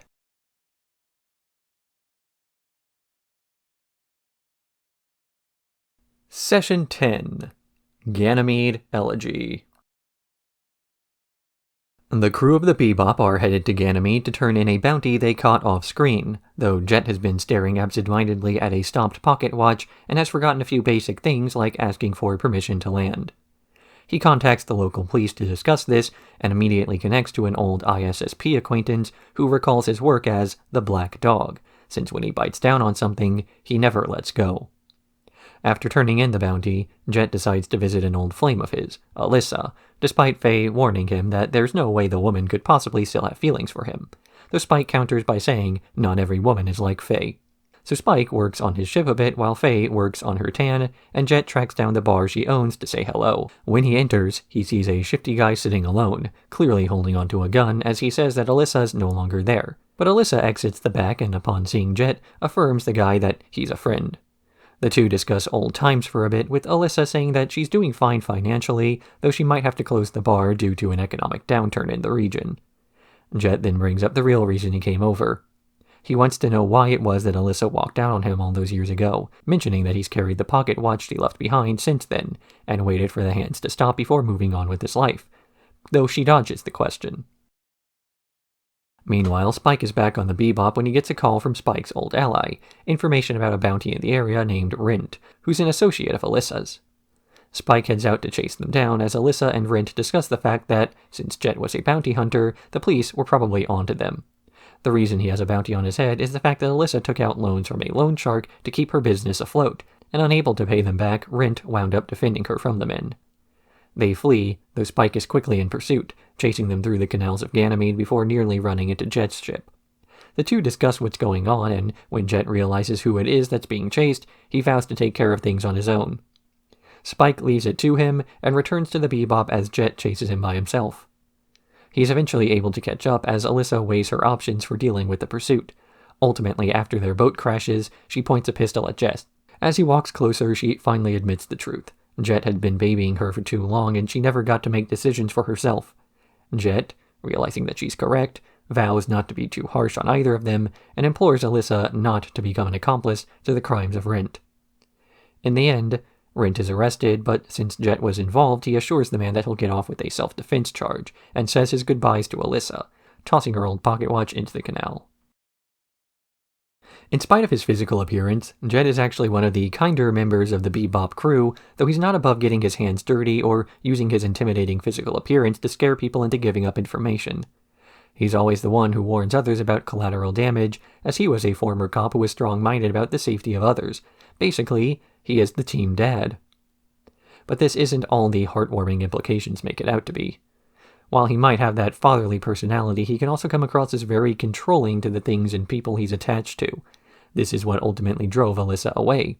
Jet did everything, and she had very little control over her life. In her new life, things aren't much better. Her bar can't stay afloat, her boyfriend is timid, and she's on the run from debt collectors.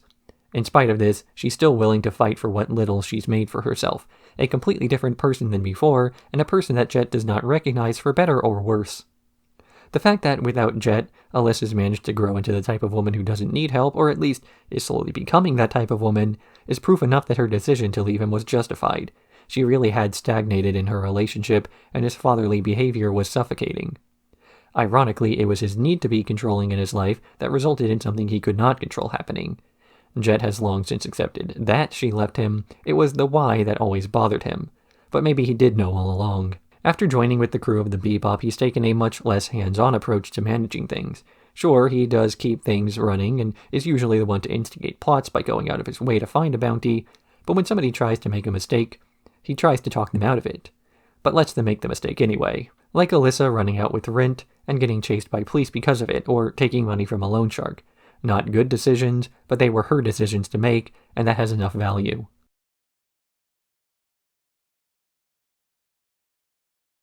Session 11. Toys in the Attic. With no active bounties and a long trip ahead of them, the Bebop crew are headed through an empty stretch of space, trying to kill some time. Spike is toying around with a homemade flamethrower that he's attempting to cook with to little success, as Jet and Faye are gambling with each other, though Jet is losing badly. After losing everything, really everything, Jet decides to find some other way to entertain himself and walks to the ship's storage room where he feels a chilly breeze.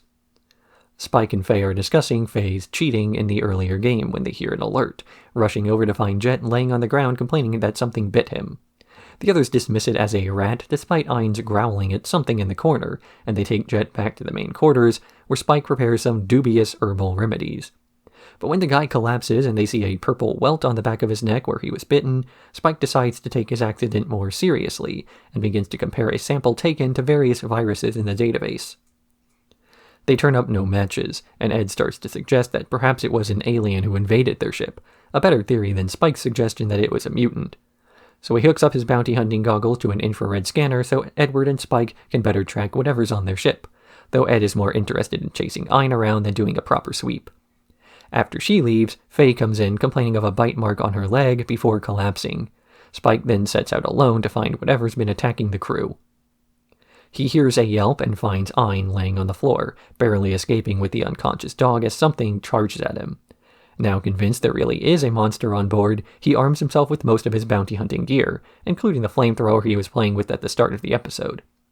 Spike then seals off parts of the ship one by one after he confirms there's nothing in there, but when he lights up a cigarette to calm his nerves, the thing from before lunges at him, forcing a confrontation. Spike is eventually able to shoot at it multiple times with the flamethrower, melting the creature into a puddle that smells suspiciously familiar. That's when he has a memory. A Ganymede rock lobster he stored in the storage room fridge for a year. He checks on it only to see a miniature ecosystem of mold before quickly shutting the door. He then drags the fridge to the airlock, turning off the gravity to do so, and he shoves the fridge into space. As the air is being sucked out of the room, the thing from before lunges out and bites him, with Spike barely managing to hold on to consciousness in time for the airlock to shut, with the fridge safely out of their ship. In the end, whatever fried creature there was wanders by a sleeping Ed, who confuses it for pudding, and sleep eats the whole thing. The unconscious crew floats around in space to the sounds of the Waltz of the Flowers, as Ed laments that everyone dies in the next episode preview, to which the very much not dead Spike says they didn't.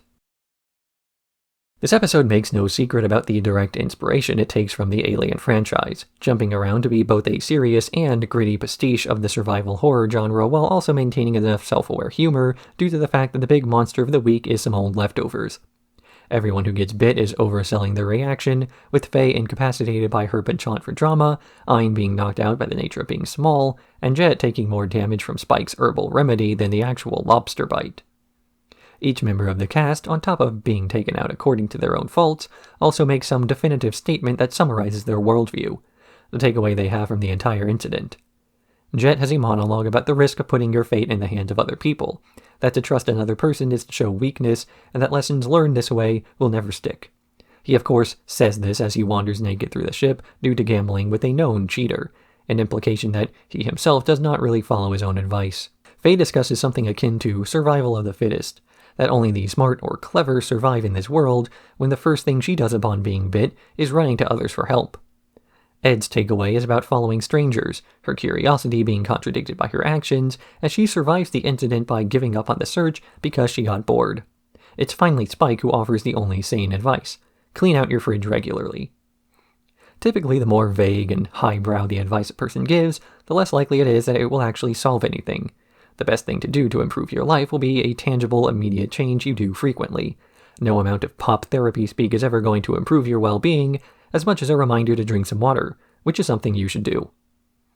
This bottle episode really only serves as a sort of palate cleanser between a dramatic episode about Jet's backstory and the more plot-heavy two-parter to follow, so the silliness of ending it with the "and everyone died" is just a way to keep the tone higher so the show doesn't just become melodrama that rings hollow due to how much there is to sift through.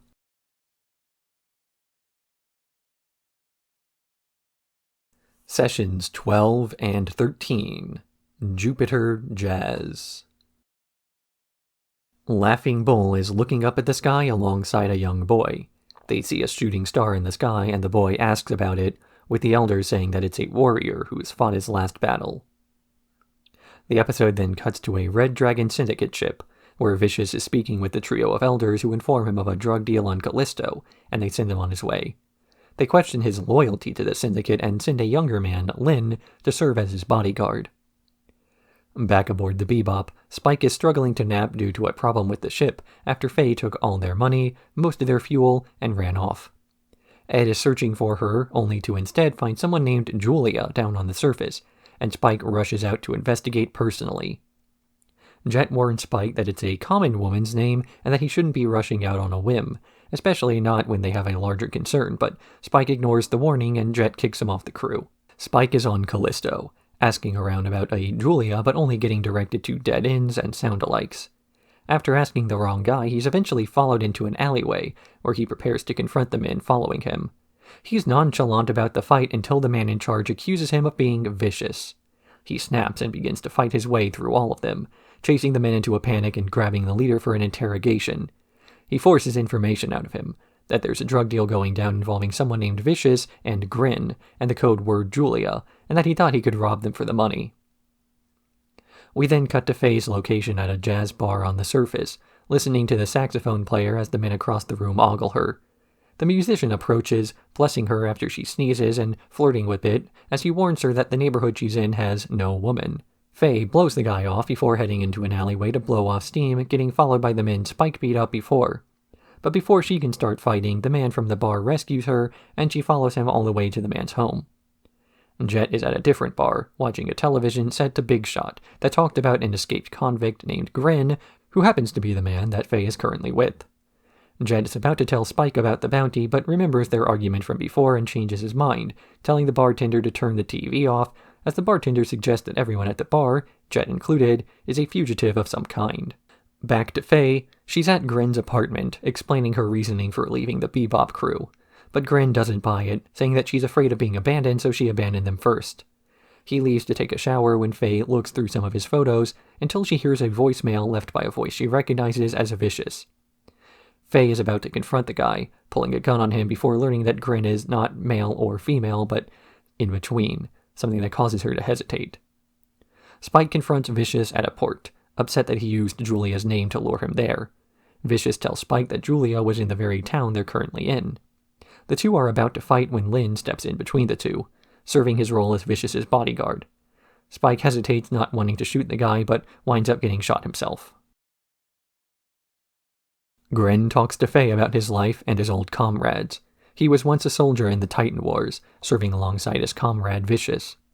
Despite the cruelty of their conditions, they still found a friendship with one another, with the song Grin played on his saxophone being a tune he obtained from a music box given to him by the other man. But in spite of their apparent relationship, after the war, Grin was arrested on charges of being a spy, and when he learned that it was Vicious who turned him in, went mad enough that the prison wardens gave him an experimental drug that caused his hormones to go out of balance, explaining his appearance. After revealing he set up the drug deal under the codename Julia to lure Vicious out, Faye tries to shoot him, but gets overpowered and subdued. She's discovered by Jet, who also wound up encountering the same man who tried to rob the other two, and has since given up on crime, as well as speaking to foreigners. When Jet wakes up Faye, she catches him up on the bounty, Grin, and Jet calls Spike to let him know that if he catches the target, he can come back to the Bebop. Spike wakes up where he was left at the end of the episode, having had a flashback to his time with Julia and the fact that he told her he wanted out of the syndicate business in spite of her warnings. He's angry at the lack of lethal rounds used against him, and sets out to confront Vicious mid-deal. This deal is currently happening with Lin as a go-between, but when Grin's hood flips open, he reveals himself as Vicious's former comrade, asking the man why he betrayed his friends. Vicious speaks about a lack of anything to betray, as it requires believing in something in the first place before Grin shoots, with Lin jumping in front of the bullet and dying. He's not mourned at all, as Vicious enters his ship to flee, only for Spike to get involved in the dogfight as well. Vicious is able to shoot down Grin's ship due to Grin's failing health, but before he can turn to face Spike, his ship explodes due to a bomb placed inside the music box by Grin before their deal. This damage to his ship forces a retreat, and Spike lands to attend to Grin's body. Grin talks about Julia for a bit before requesting that he be sent to Titan to die, a request that Spike honors despite knowing he'll be dead before his ship makes it there. The two-part episode ends with the shooting star from the beginning, and the knowledge that it is Grin's ship, a warrior on his way, as Spike returns to the Bebop empty-handed. It's not really an original idea to say that Spike and Vicious are extremely similar. Both men embody a sort of moral nihilism, and both men go about expressing this belief in a different way. Spike thinks that nothing really matters, and as a result, doesn't let himself grow too attached to things, drifting through life and doing whatever feels right in the moment. Vicious, on the other hand, also thinks that nothing matters, and then refuses to let himself grow attached either. And yet we do see both men contradicting these ideologies through the run of the show when they're confronted about their past. Because for as much of a supposed nihilist as Spike is, he still puts himself in danger to investigate a possibility of a rumor of a past love he lost, Julia, and seeks revenge for losing her due to Vicious's actions. If he really didn't care, he would have ignored all this outright. If he really didn't care, he would have let Vicious go instead of getting hung up on the past. And if he really didn't care, he would try to have Grin turned in for the bounty instead of sending the dying man on his way to a planet he would never reach. Vicious, too, also seems to have things he cares about, even if they are much more pragmatic. He will do whatever it takes to rise through the ranks of the syndicate, killing anyone he needs to, and even betraying those who took him in and taught him what he knows. This lust for power can itself be considered a form of attachment, especially in the way that he tries to hold back the syndicate from peaceful resolutions to its wars. The first episode the man appeared in saw him sabotaging peace talks between two groups, trying to keep the syndicate at war even though everyone else decided that peace was more of a mutual benefit. If Vicious really was the nihilist he claimed to be, then he would be far more pragmatic about the way he achieves his goals themselves being fundamentally tangible things that contradict the idea that nothing matters. We find out later that Spike and Julia's relationship was also one of the things that instigated Vicious's lust for revenge, showing once more that he has some attachment to the world he claims to despise. Another way that this episode compares the two men is by introducing a third with a similar motive, not simply for vengeance, but closure. Grin has lost so much to Vicious, to the point that he's willing to throw his life away just for answers. Considering the traumas of war, this is a life that had very little meaning to it in the first place. All he had were his comrades, and when he loses those, he tries to learn why, rather than simply accepting the loss.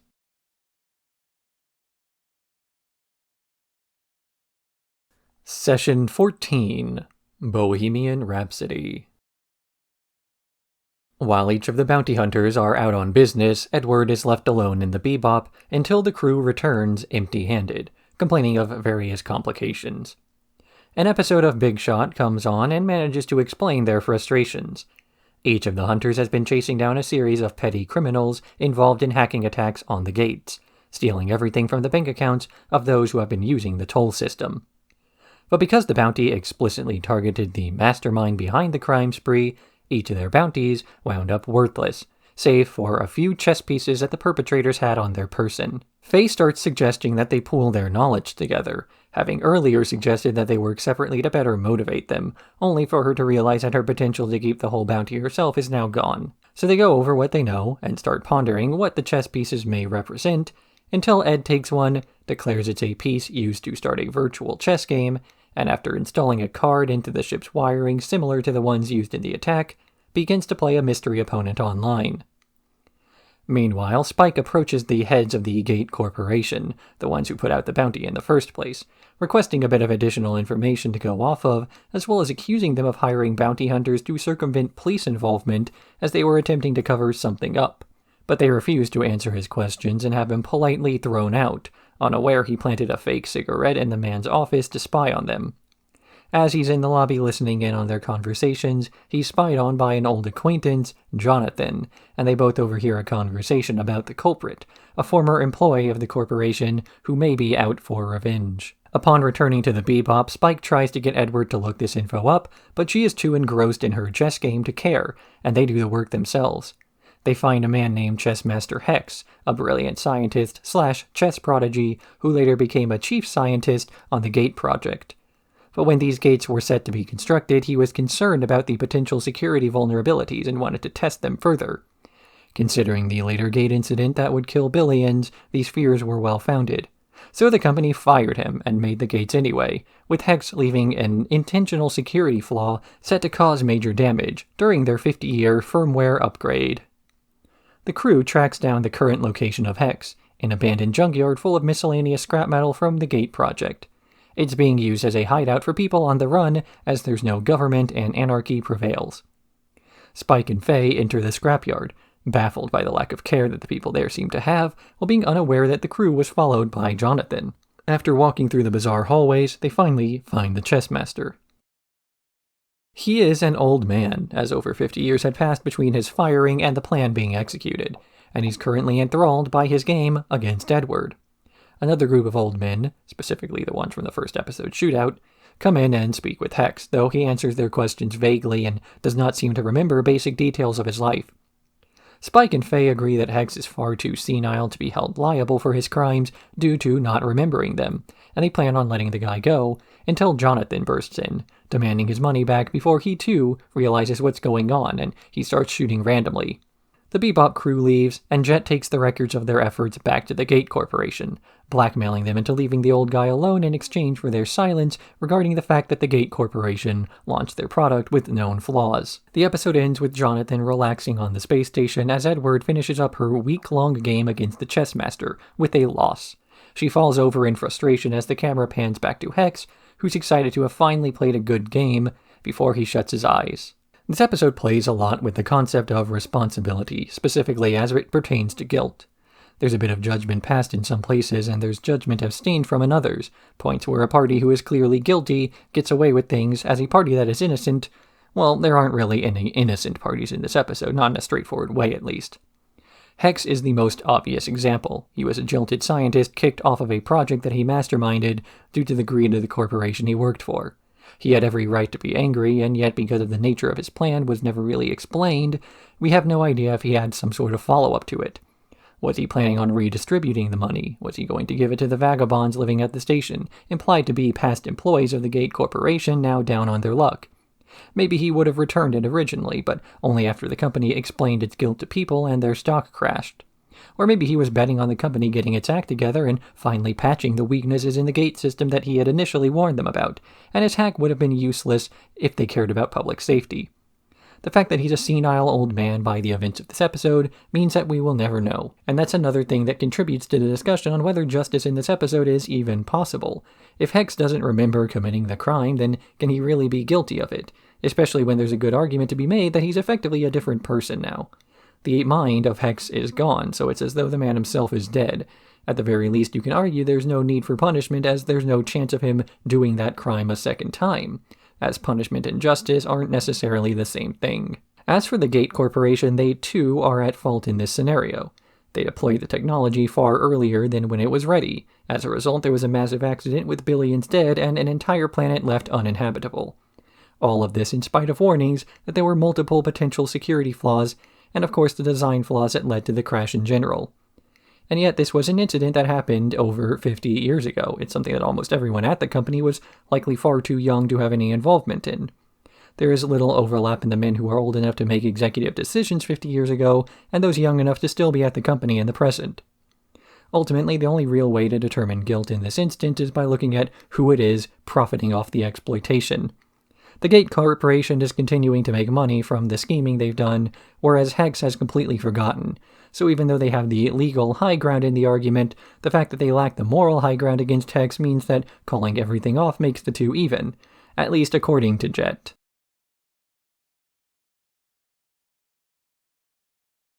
Session 15.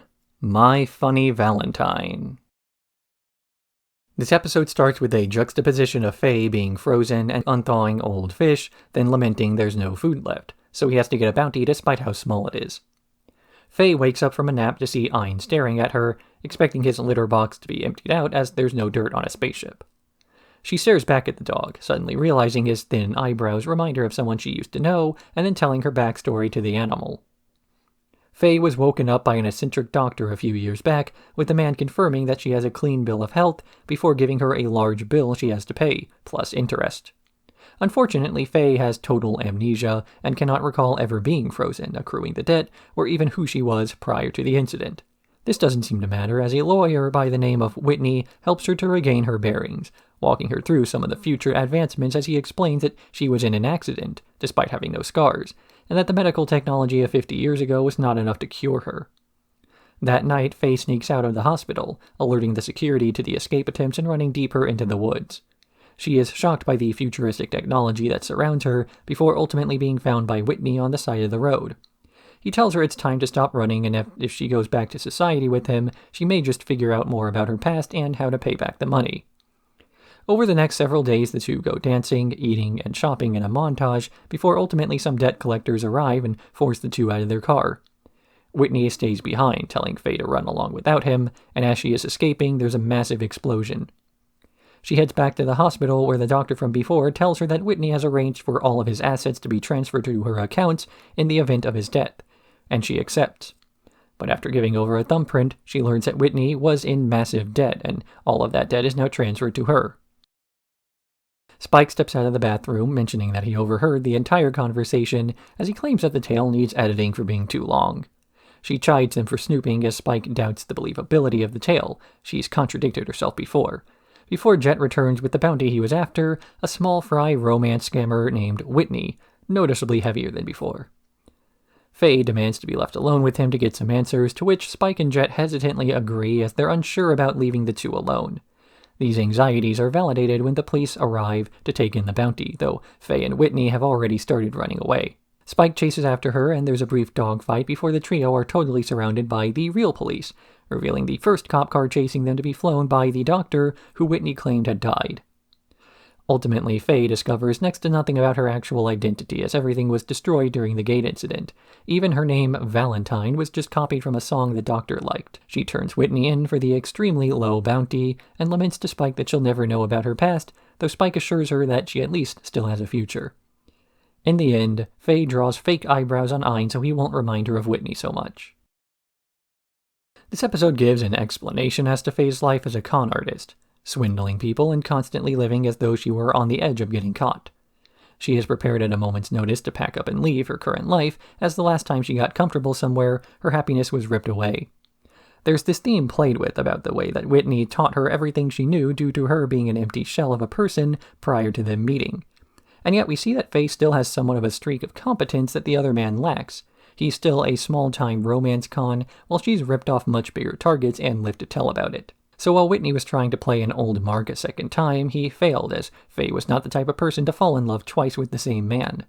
Rather, she was hoping to get some knowledge out of him that he honestly didn't have, and the only reason she knows he didn't have it was because he tried to lead her on a second time. The first major lesson Faye learned after waking up was that the future was just as bad as the past, and that is not a lesson she needs to be taught twice. But while this episode explains a lot about Faye's recent history, her further back history is never elaborated on. This lack of knowledge is what drives her towards her biggest mistake of the episode, that of letting Whitney escape, and this ties into the general trend that Cowboy Bebop likes to show, that the cast of characters cannot escape their past. In this case, Faye has no past. She doesn't remember any of it, and none of it seems to affect her aside from her memory loss. Despite having zero attachment to her past still winds up defining her present, not only her actions but the reason behind the actions as well.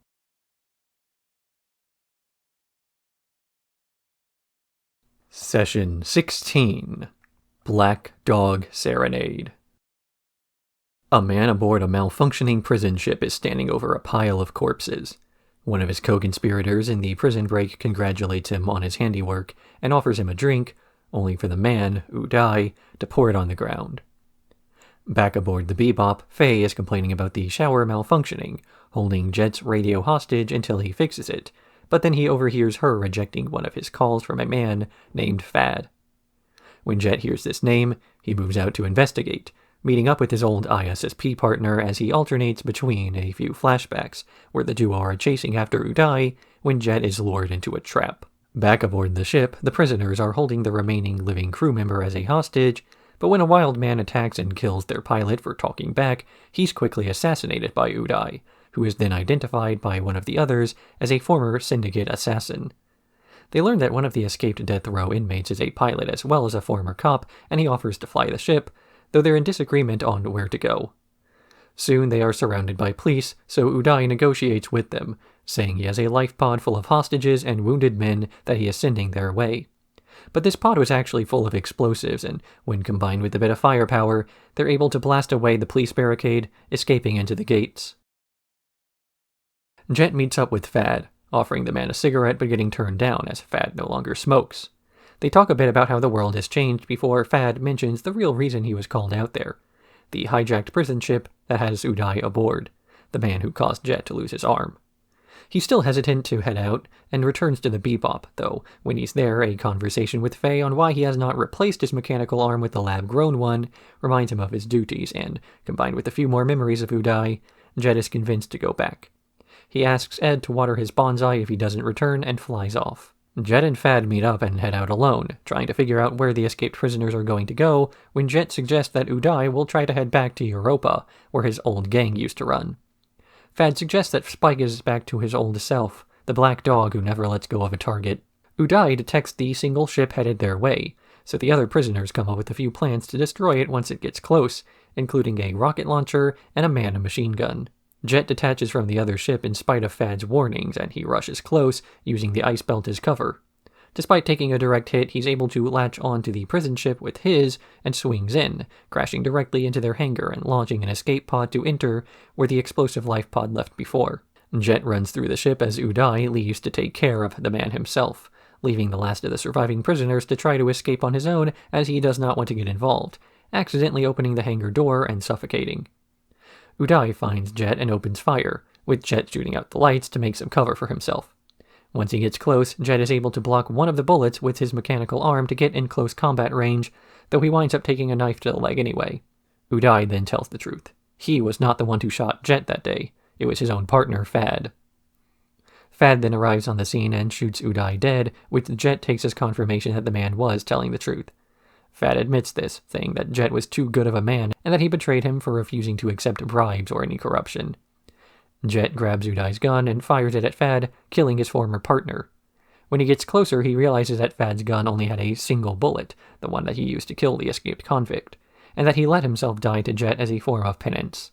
Jet places the gun back in Fad's hands to make it look like he went out heroically, before lighting the man a cigarette and leaving. Jet makes a correct call in this episode, that Udai will want to go back to his old gang after breaking out of jail.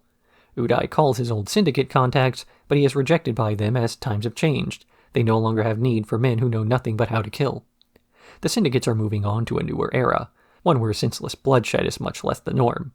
And this is an era that many show resistance to, whether that's a logical position or not. Jet longs for the older days, where cops would chase robbers and everything was simple.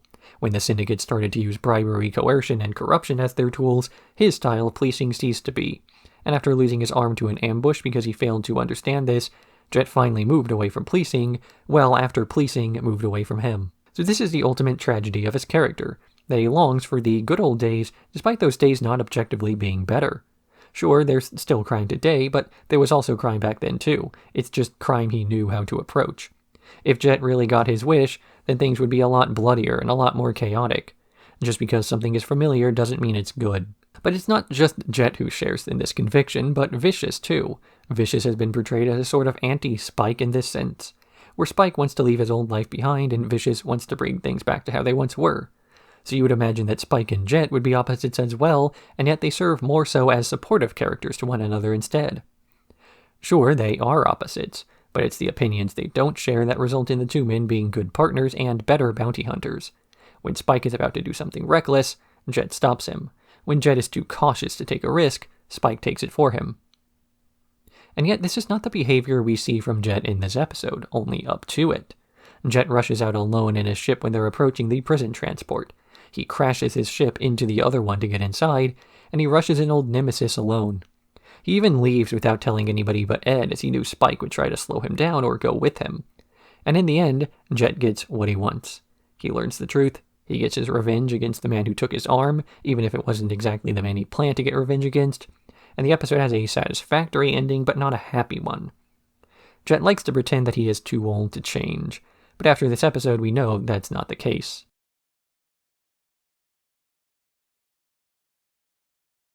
Session 17. Mushroom Samba. The Bebop is completely out of food, as well as fuel.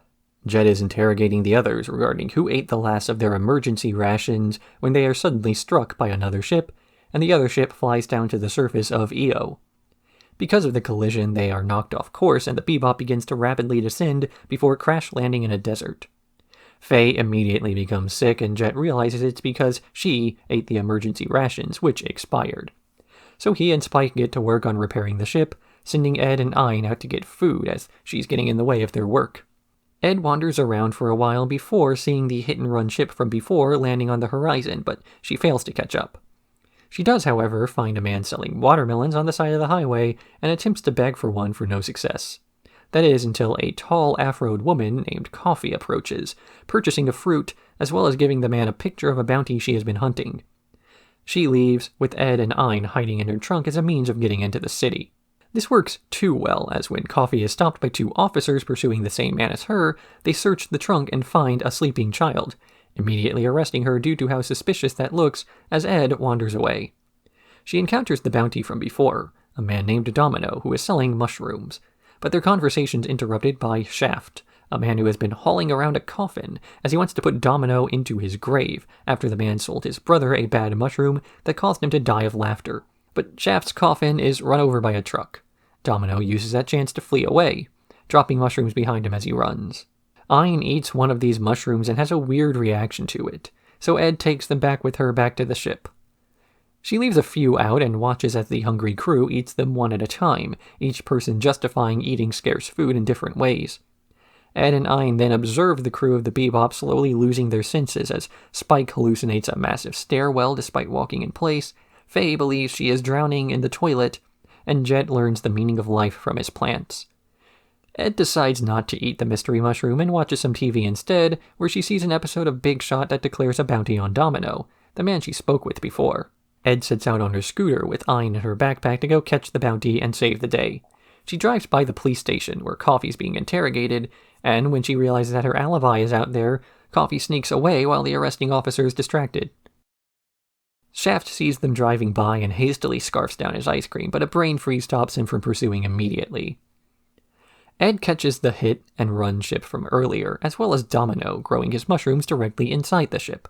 She tries to arrest him with a stink bomb, but hits herself. Domino runs away and grabs onto the back of a passing train as Shaft catches him, stealing the watermelon seller's truck to give chase. Coffee joins in the chase as well in her Porsche, driving on the tracks as the men shoot at each other. But when the train conductor sees a cow on the tracks, he slams the brakes, causing Shaft to get knocked down by one of Domino's dropped bags, falling backwards onto Coffee's lap and then somehow causing the car to explode. Ed lands on Domino and prepares to arrest him, but he claims that the mushrooms he has are more valuable in his bounty and offers a trade for his freedom. She takes this bag, and Ein thanks the cow, and then they return to the Bebop. Once there, the other three are coming down from their various trips only to find the mushrooms that Ed obtained, wondering how they can best sell them. That is, until an officer starts to ask them if they have seen an illegal mushroom salesman. Faye and Jet try to shut Ed up about her stories when Spike walks out with the mushrooms. The officer inspects them, but when he realizes they're merely shiitake, lets them go on their way. The Bebop flies into the sky again, lamenting that all they have to eat are mushrooms. Blaxploitation is a term coined by the NAACP to describe a specific genre of film and television best described by protagonists with a predisposition towards independence, a disregard for authority, a take-nothing attitude, and extreme violence. And while it might sound like I'm just describing old cowboy movies again, these movies at least have the distinction of a black main character, so there's that. Naturally, this is why the blaxploitation genre was a good fit for the setting of Cowboy Bebop, to the point of dedicating an entire episode to a parody. Shaft and Coffee are directly designed and named after Shaft and Coffee, with even the over-the-top backstories and explosions and conflict being directly brought into the spotlight. Also fitting for an episode where Ed and Ein take the front seat while the rest of the crew is incapacitated. Outside its usual conventions, this sort of thing can come across as absurd more so than cool. And it's outside these normal conventions that the potential conflicts show themselves. When this genre was given a name rhyming with exploitation, it was not happenstance. These sorts of movies characterize their protagonists as violent and difficult to work with, reinforcing several negative stereotypes that people in power then use to justify discriminatory behavior. If something appears in pop culture often enough, it starts to get confused with reality. But these faults then clash with the other thing true of modern audiences. They will agree with any position that looks really cool. Sure, characters like Shaft, Coffee, and Domino could be viewed as negative stereotypes, but that's a pretty pessimistic view of the world, to find the worst in these depictions and then focus just on that. The actual audience behind these films found it charming and enjoyed having a space that agreed with them, even if it wasn't fully supportive. Kids could see heroic characters that looked and spoke like they did, and some of the stereotypes even helped to differentiate the heroes from the folk heroes of older genres, making the uniqueness feel all the more, well, unique. This is why even when the blaxploitation craze of the 70s ended, the demand for this sort of film still existed, and there was a resurgence in the 80s of similar movies, albeit with a much more socially conscious tone. Notably, they were actually written and directed by black creators this time around. With this approach, the positives of having black heroes in the mainstream got to stay, while the negatives then got dissected, pointed out as absurd fiction, and made fun of. And now Cowboy Bebop is keeping this cultural trend alive by including characters from the past dragged into a future, while performing a genre that isn't really used to them being around. The major tragedy of Shaft, Coffee, and Domino is that they are action heroes in a comedy.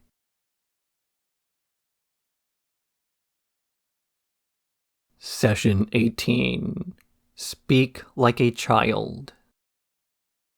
Spike is failing to catch a fish as Jet is doing a load of laundry and telling Ed about an old folk tale, while Faye is at the horse races, losing a lot of money and lamenting her bad luck. As she is returning to the Bebop, she notices a package being delivered, pay on delivery, and when Jet asks her for the money for it, she runs away.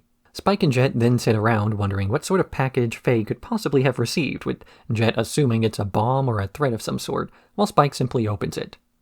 It's revealed as a beta tape, a primitive ancient technology from the late 20th century, and the tape itself has an extensive history, having been passed around the whole galaxy on its way to Faye's location.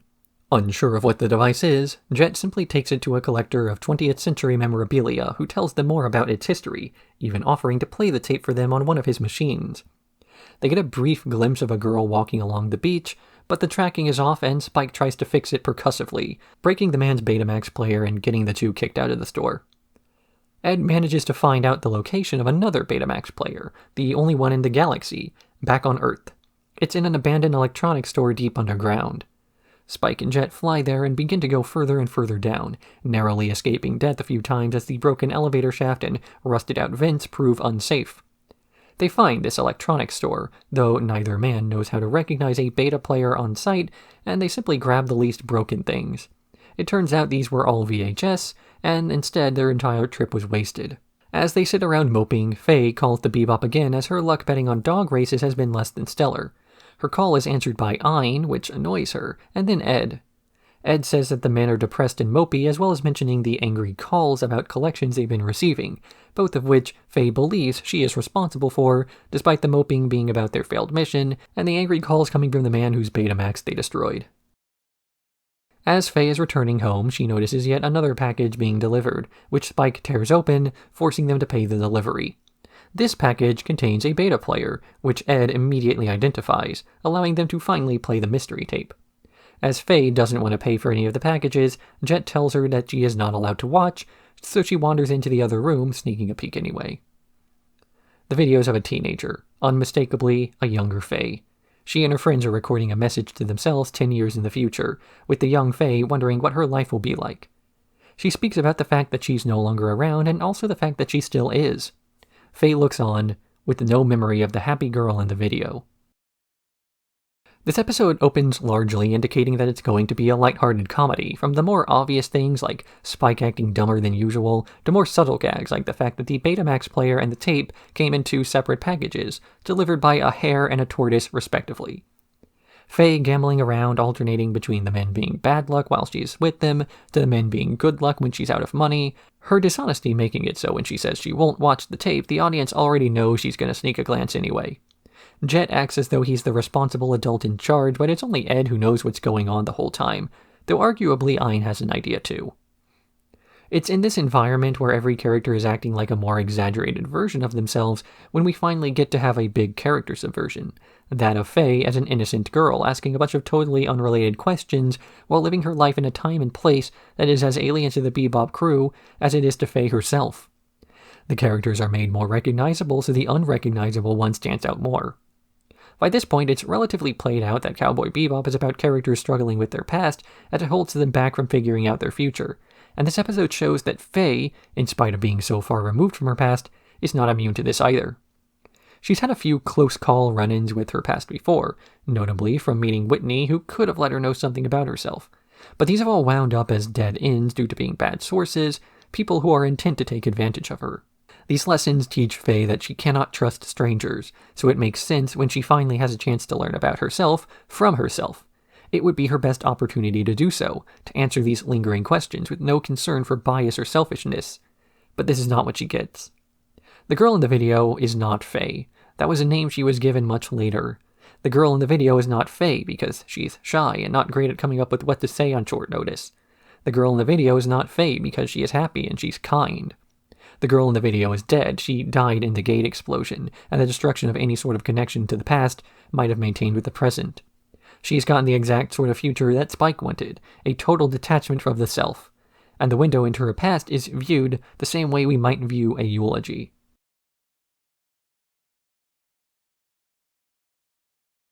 Session 19. Wild Horses. Faye is floating around in space, bored as she complains about being bait for one of Jet's schemes. This scheme is to catch a group of pirates who have been stealing from the area, and Faye is the bait to lure them to a trap. They're upset that Spike still hasn't checked in from a trip to get the swordfish repaired, but a cut reveals that Spike is hitchhiking in the desert after he crashed. Spike gets picked up, not by Doohan, the creator of the swordfish, but his newest assistant, Miles, who spends the entire trip talking about baseball games he's been listening to on the radio the whole way over. They arrive at the hangar to the site of an explosion and a still smoldering Doohan walking over, immediately putting Miles to work on ordering parts to replace what's broken on the swordfish. Back in space, Faye's bait is finally taken by the pirates. They fake a surrender, then begin to shoot at her with a large grappling hook, which uploads a virus that disables her ship's systems. Jet rushes in to assist her, but is hit as well, with the pirates running off with the bait, as well as leaving the Bebop stranded in space with all systems shocked. Back down on Earth, Doohan and Spike have a discussion about overhauling some of the original systems on the swordfish to make them more modern, specifically so they don't have to order antique parts from other contacts, including the man who has just arrived with a few pieces for Doohan's current vanity project. When Spike gets a call regarding the pirates who just hit them, he realizes that the pirates were the same men Doohan's supplier has gotten some of his parts from, meaning they now know where to look. As they don't want to risk getting stranded in case of a hit from the virus, Jet sets up a workaround for the issue by simply having their transmitters function via old-school satellite radio. They rush out to find these pirates based on the markings given to them, but encounter two similar-looking cargo ships. Faye chases one, only to find out it was legit, and Spike chases the other, revealed as their pirates. Spike's able to evade the hooks for a time, but not forever. He's then forced to use the radio for navigation and communication, though during his dodges, one of the hooks swings around and hits the pirate themselves, confirming Jet's theory that the reason they used this device was because they themselves had no antivirus. The pirate ship is destroyed by an asteroid in Earth's outer atmosphere, and Spike is stuck adrift. Due to the force of Earth's atmosphere and the various debris surrounding him, Jet cannot reconnect with Spike for several hours, made worse when Spike runs out of fuel and can't maintain orbit for long. He lights up a cigarette, resigned to his fate, when he gets contacted by Doohan back on the surface. As it turns out, their use of the radio signals meant that Miles was able to catch the entire fight on his system, and when he told Doohan about this, the other man decided it was finally time to test out his vanity project, the Space Shuttle Columbia. Doohan and Miles take off, making it into the atmosphere and walking Spike through the process of getting closer. He's able to make it to their cargo bay in spite of severe damage to his wings, as well as their heat shielding, meaning that there's no surefire way they can land without burning up in the atmosphere. The episode ends on Doohan's old photo board, with Spike, Miles, and Doohan himself posing next to a crashed rocket, safely on the ground. At least, the men are safe. In the words of far too many people to claim, some may call this junk. Me, I call them treasures. This is an episode that goes directly contrary to some of the other claims implied throughout the show thus far. For example, we see that many of the villains are old-fashioned in their way of thinking. They're people who hold long-standing grudges, or those who want to return to a better time, at least a better time for them. Even Jet, the most old-fashioned of the Bebop crew, has shown character development in flashbacks, where he's moved on from his old-school style and now lives directly in the moment. So this is an episode all about the good old days and how they can be a remedy to modern problems. If there's a brand new computer virus that has the ability to cripple modern devices, simply use an older method of communication, like radio. The men at the junkyard manage to save the day explicitly because they are so attached to old relics, the radio, the space shuttle, and so on. Sure, this episode came out before the Columbia's disastrous re-entry, and therefore had to be pulled off the air for a few years until it was considered acceptable to show again, but now that it's back we actually have the message even stronger than before. There's an implication that Doohan did not simply take a decommissioned rocket, but rather a destroyed one, or he may have even built a brand new ship in the original's image. And sure, there are much more efficient ways to fly into space, but sometimes understanding the way things used to work is worth it, if only to better appreciate the advantages and to be able to adapt should those advantages be taken away. Like learning to do math by hand before they give you a calculator. It's not just about understanding the basics, but appreciating the basics, and the process by which the modern variants came about. Of course, given that this is Cowboy Bebop, it could just be that clunky spaceships look really cool.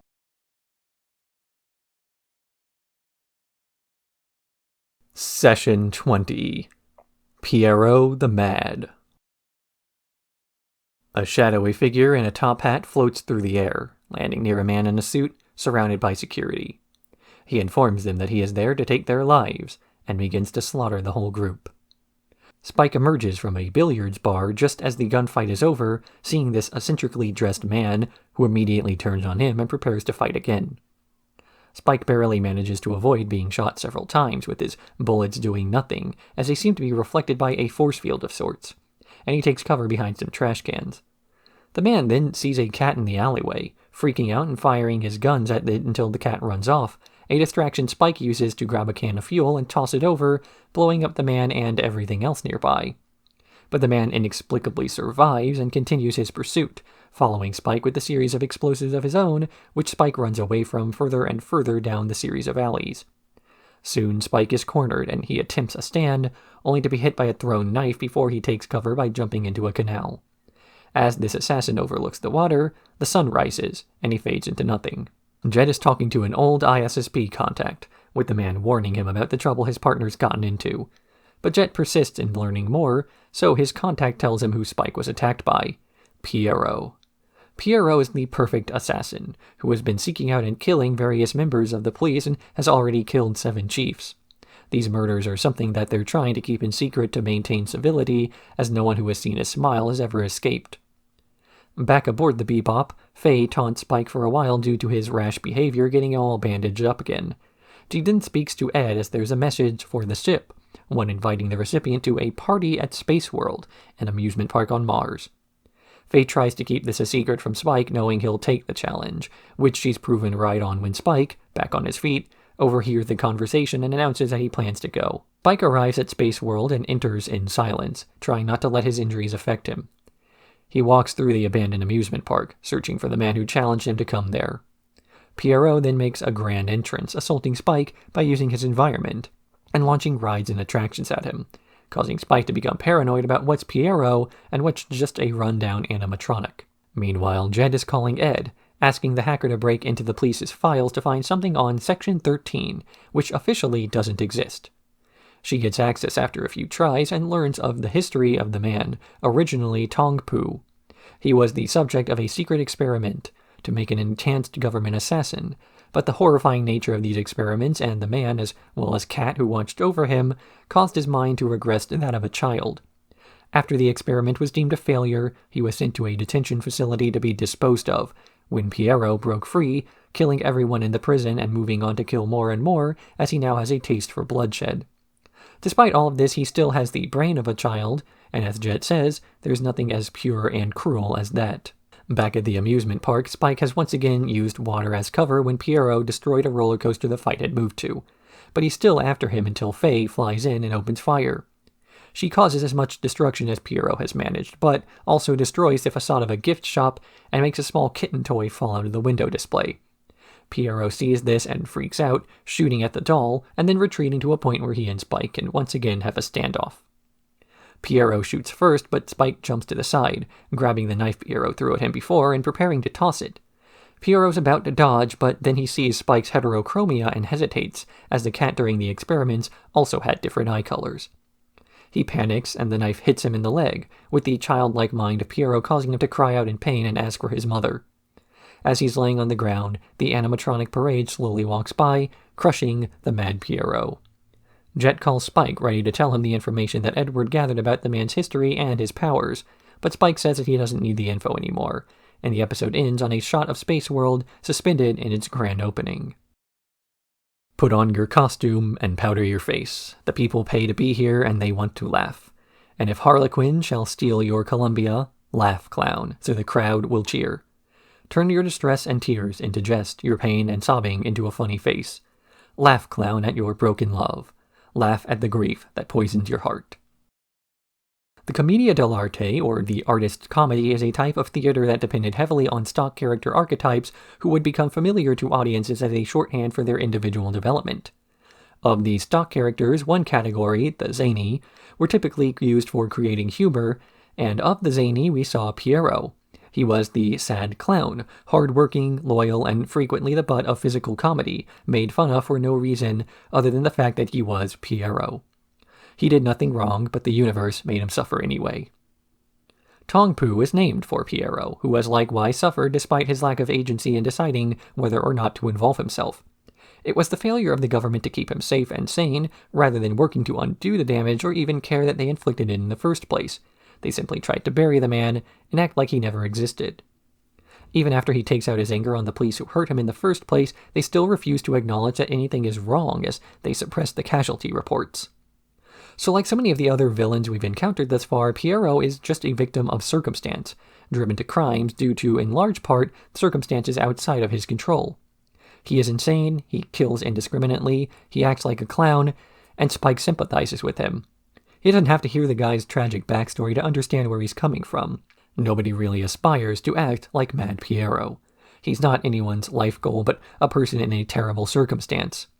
It takes a person who's tried and tried to escape that life to recognize the end result of it.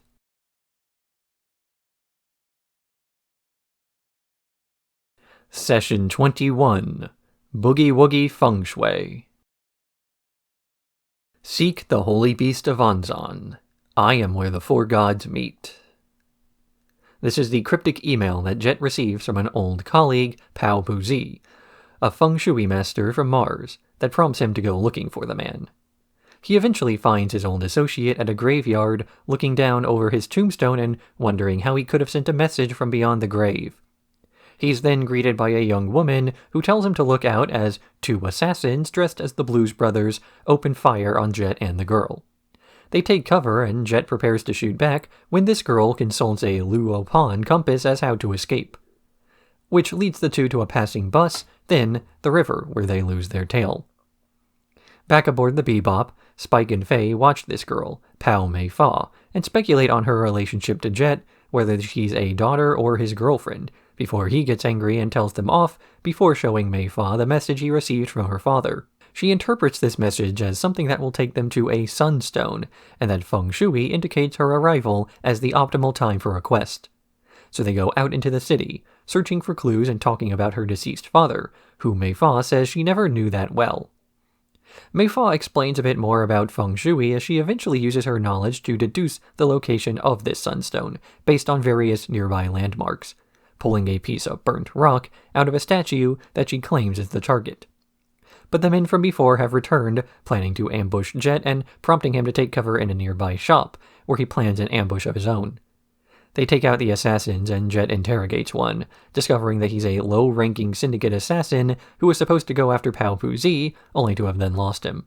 From this, Jet and Mei Fa learn that her father is still alive and they start to look for him again, assuming that the sunstone is a clue to his location. Ayn is able to connect the sunstone to Mei Fa's compass, and it begins to give them coordinates, so the crew of the Bebop set out to find this man by taking a warp gate closer. As they're traveling, Mei Fa asks Jet who her father really was, and why syndicate men would want him dead, so Jet tells her the whole truth. He used his feng shui to make predictions for organized criminals, but after having a family of his own, wanted to escape from that life for their sake. But because the syndicate does not simply let people quit, they tried to track him down to punish his family, as he knew too much. After connecting the dots, another syndicate ambush attacks them, so Spike and Faye fly out to defend their new friend, only for Mei Fa to have the idea to use the sunstone offensively. It's jettisoned out of the ship, and Spike shoots at it, creating a portal that destroys the drones after them. This portal allows the Bebop to finally make contact with Pao Pu-zi, and he greets his daughter by saying the whole scheme was his plan.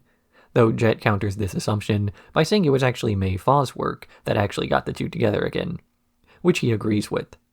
As it turns out, the accident he supposedly perished in did not kill him, but the portal is unstable and cannot be passed through again. He says his final goodbyes to his daughter, and Mei Fa forgives him for running off before the portal shuts for good. The episode ends with Mei Fa returning to Mars to place her compass on her father's grave, as Jet affirms that he'll never read a horoscope again. The climax of this episode consists of a portal being opened up in a faster-than-light travel port that allows a post-radio transmission to assist a spaceship in communicating with the man trapped between dimensions, and that's the simple version. The more complex version is basically the same thing, but with a bunch of sci-fi mumbo-jumbo that doesn't really add to the series, nor is it meant to. The build-up to the climax of this episode consists of a teenager using a family memento to read magnetic forces of human beings so she can predict the future by reading cosmic energies. This Feng Shui is presented interchangeably with magic, or rather, the magic is presented interchangeably with science fiction. Any sufficiently advanced technology is indistinguishable from magic, both from a Watsonian and Doyleist perspective. The characters themselves will interpret the two the same that the audience is meant to as well. So you can be skeptical of somebody peddling Feng Shui as a tool that can predict and manipulate the future, but to be skeptical of futurist predictions like space skates is something altogether different, as one is speculative and the other is faith-based. The only real interpretation that matters is one of observation after you've suspended your sense of disbelief. It's not whether you trust in Feng Shui or if you trust in technology, but whether you trust in the writers to make a story compelling. And what this compelling story is about is a man who's thrown away everything to escape his life, both the good and the bad. Pu-zi was a former syndicate member, much like Jet is a former cop, and Spike's a former hitman. He wanted to escape from that life, but could not do so without making big sacrifices, namely that he'd never see his daughter again. Ironically, it was his family he was leaving the syndicate to protect, so in trying to improve his standing, he threw away what he was working for. As Cowboy Bebop is a story about people trying to move beyond their past, this is just another chilling indication of the fact that the only way to get rid of your past is to get rid of your future as well. Leaving the syndicate is no different than dying, which is why Spike has been calling it as such.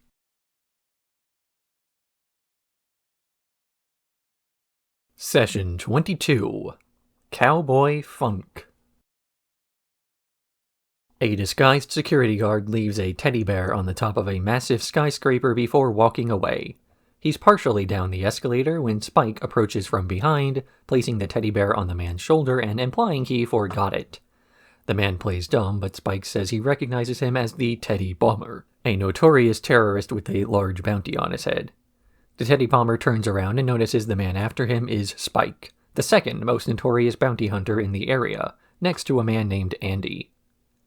Spike tries to apprehend the guy after pointing out he removed the ignition pin from the Teddy bomb from before, but he shows off several more bombs that he prepares to set off, until Andy himself charges through the glass window nearby on the back of his valiant steed, Onyx. Andy then plans to arrest the Teddy Bomber, though he accuses Spike of being the target, and the real guy gets away as they're arguing, blasting the building to pieces behind him. Spike returns to the Bebop with hoof prints on his back, finding the rest of the crew in disbelief about his story until Ed looks up this Andy character and confirms his identity. He was a former member of the YMCA, the Young Men's Cowboy Association, before getting disbarred for being annoying. He's also the heir to a massive fortune, calling into question why he would pick up the cowboy lifestyle in the first place. They plan to ambush the Teddy Bomber at his next attack site, the midst of a masquerade ball. But as Spike and Jet catch their target, Andy once again enters, riding his horse through the room, and arrests the culprit, who he assumes is Jet.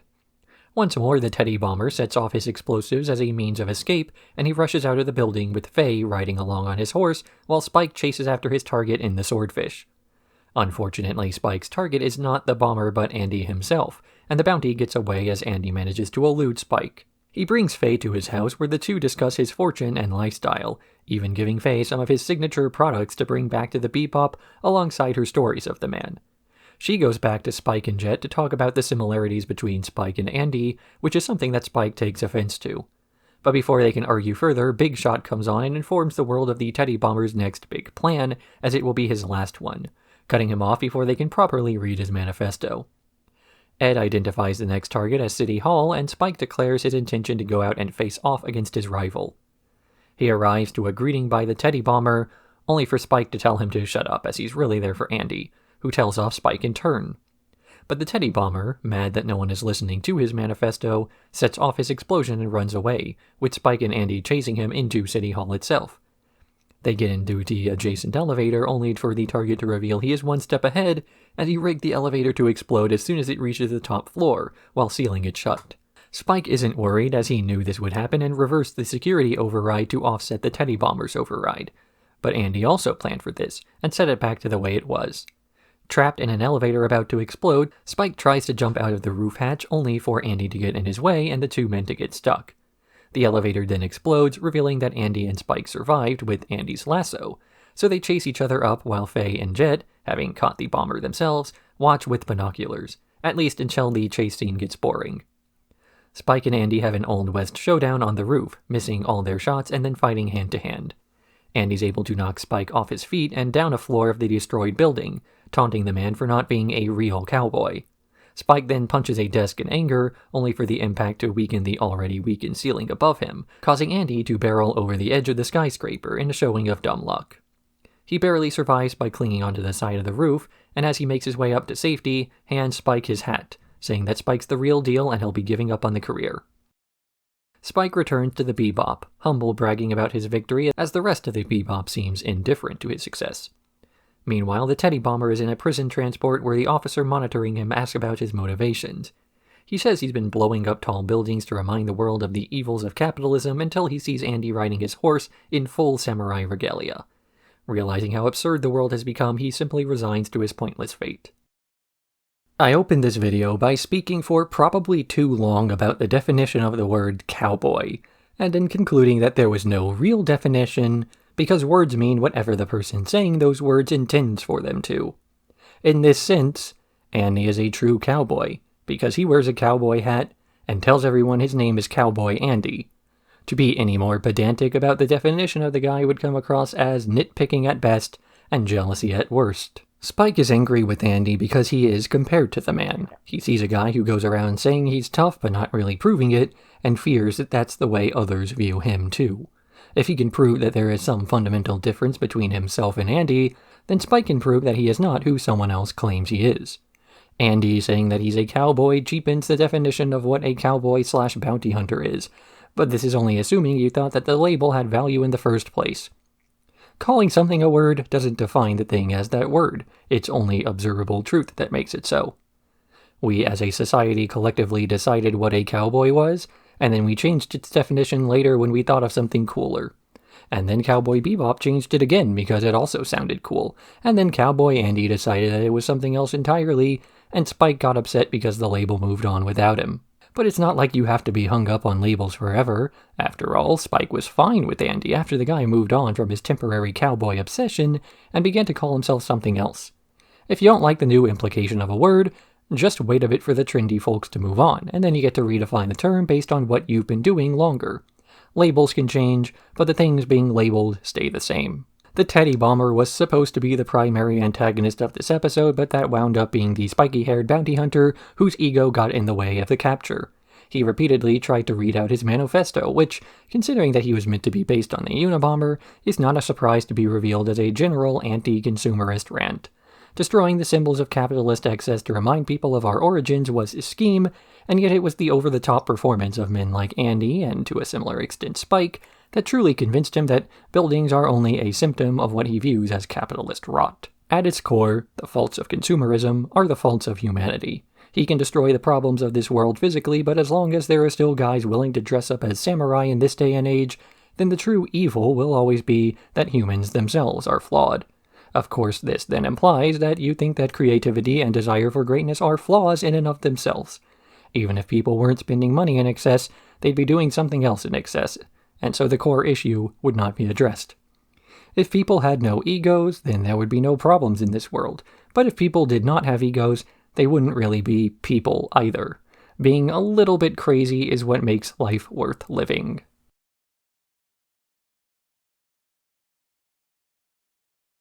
Session 22.5 Knockin' on Heaven's Door. The film opens on a robbery, a man holding a cashier at a convenience store at gunpoint and lecturing her about stew as his men are holding up the other patrons. Spike and Jet hear the gunfire and prepare to go in, with Spike donning a pair of headphones and pretending not to notice the ongoing robbery to get close. He then takes out the head robber, a former consultant for a security company, with a flurry of kicks and hot coffee. He and Jet then take out the other two with the aisles as cover before a fourth man exits the bathroom, one who Spike and Jet did not know were there. This man takes an old woman hostage, but Spike says that he's not a cop but a bounty hunter, and thus doesn't care if she lives or dies, before simply shooting the man. We then cut to Spike and Jet playing a game of shogi, with Jet taking his time with each move, as Spike moves immediately, based off instinct. Jet is about to lecture him on patience when Ayn makes the game-winning play. Faye is chasing down a bounty on her way back from the horse races, a young hacker named Lee Sampson, who stole a truck from a chemical company. She tries to stop the kid, but a different man exits the truck instead after parking on the highway. It then explodes with a huge chemical cloud covering the nearby area. This scene is later all over the news, with Faye returning to the Bebop empty-handed and mentioning she was there at the incident.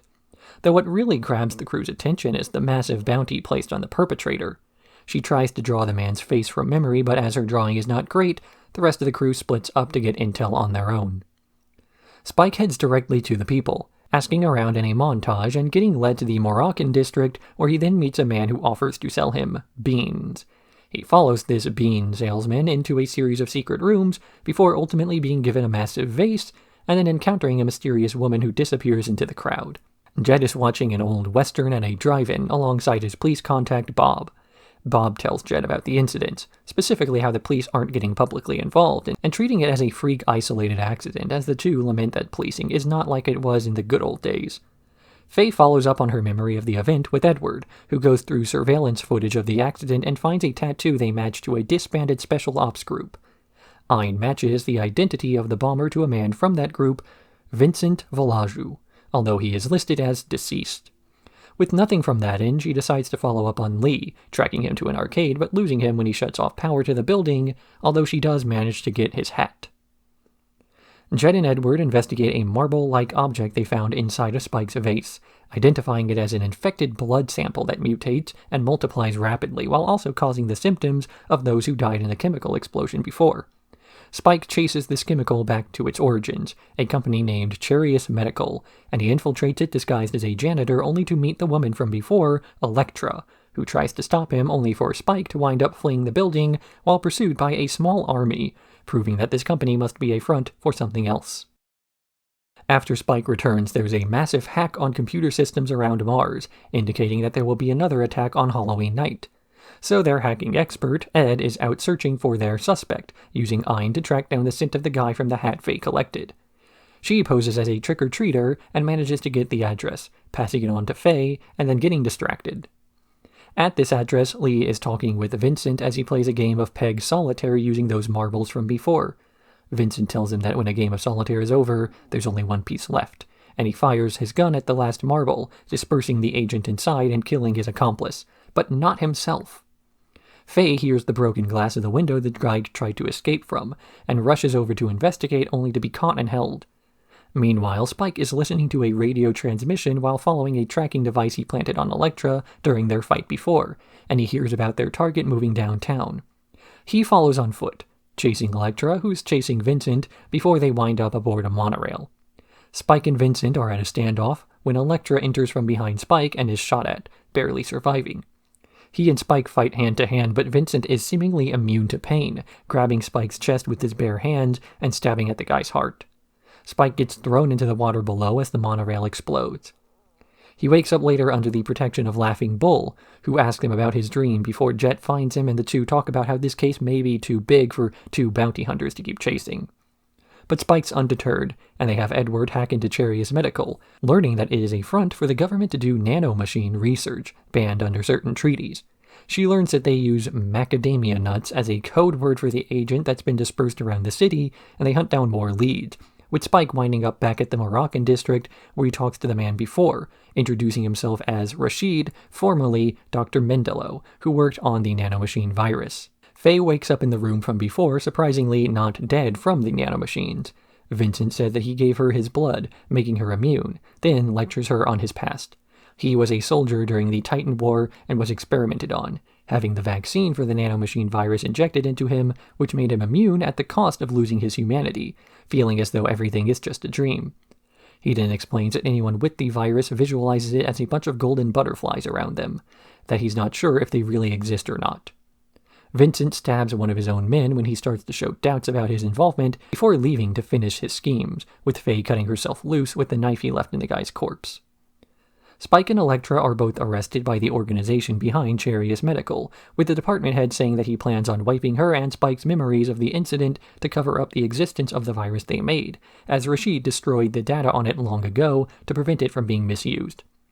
They're in jail together, talking about their history. Spike mentions his relationship to Julia, as Elektra says that she was once in a relationship with Vincent, though after the vaccine he failed to remember her.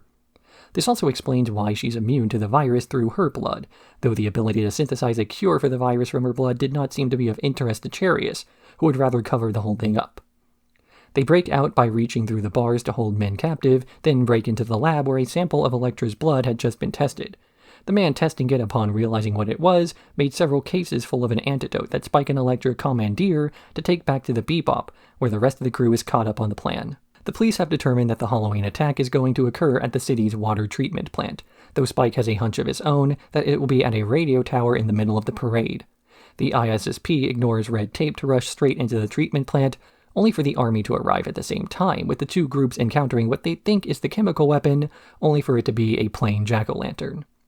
The Bebop crew then set their own plan into motion, with Faye breaking into the climate control lab for the crater they're in, as Jet manages to get a bunch of planes, though the only thing available on short notice are old crop dusters, largely flown by old men, including the trio who we always see playing cards.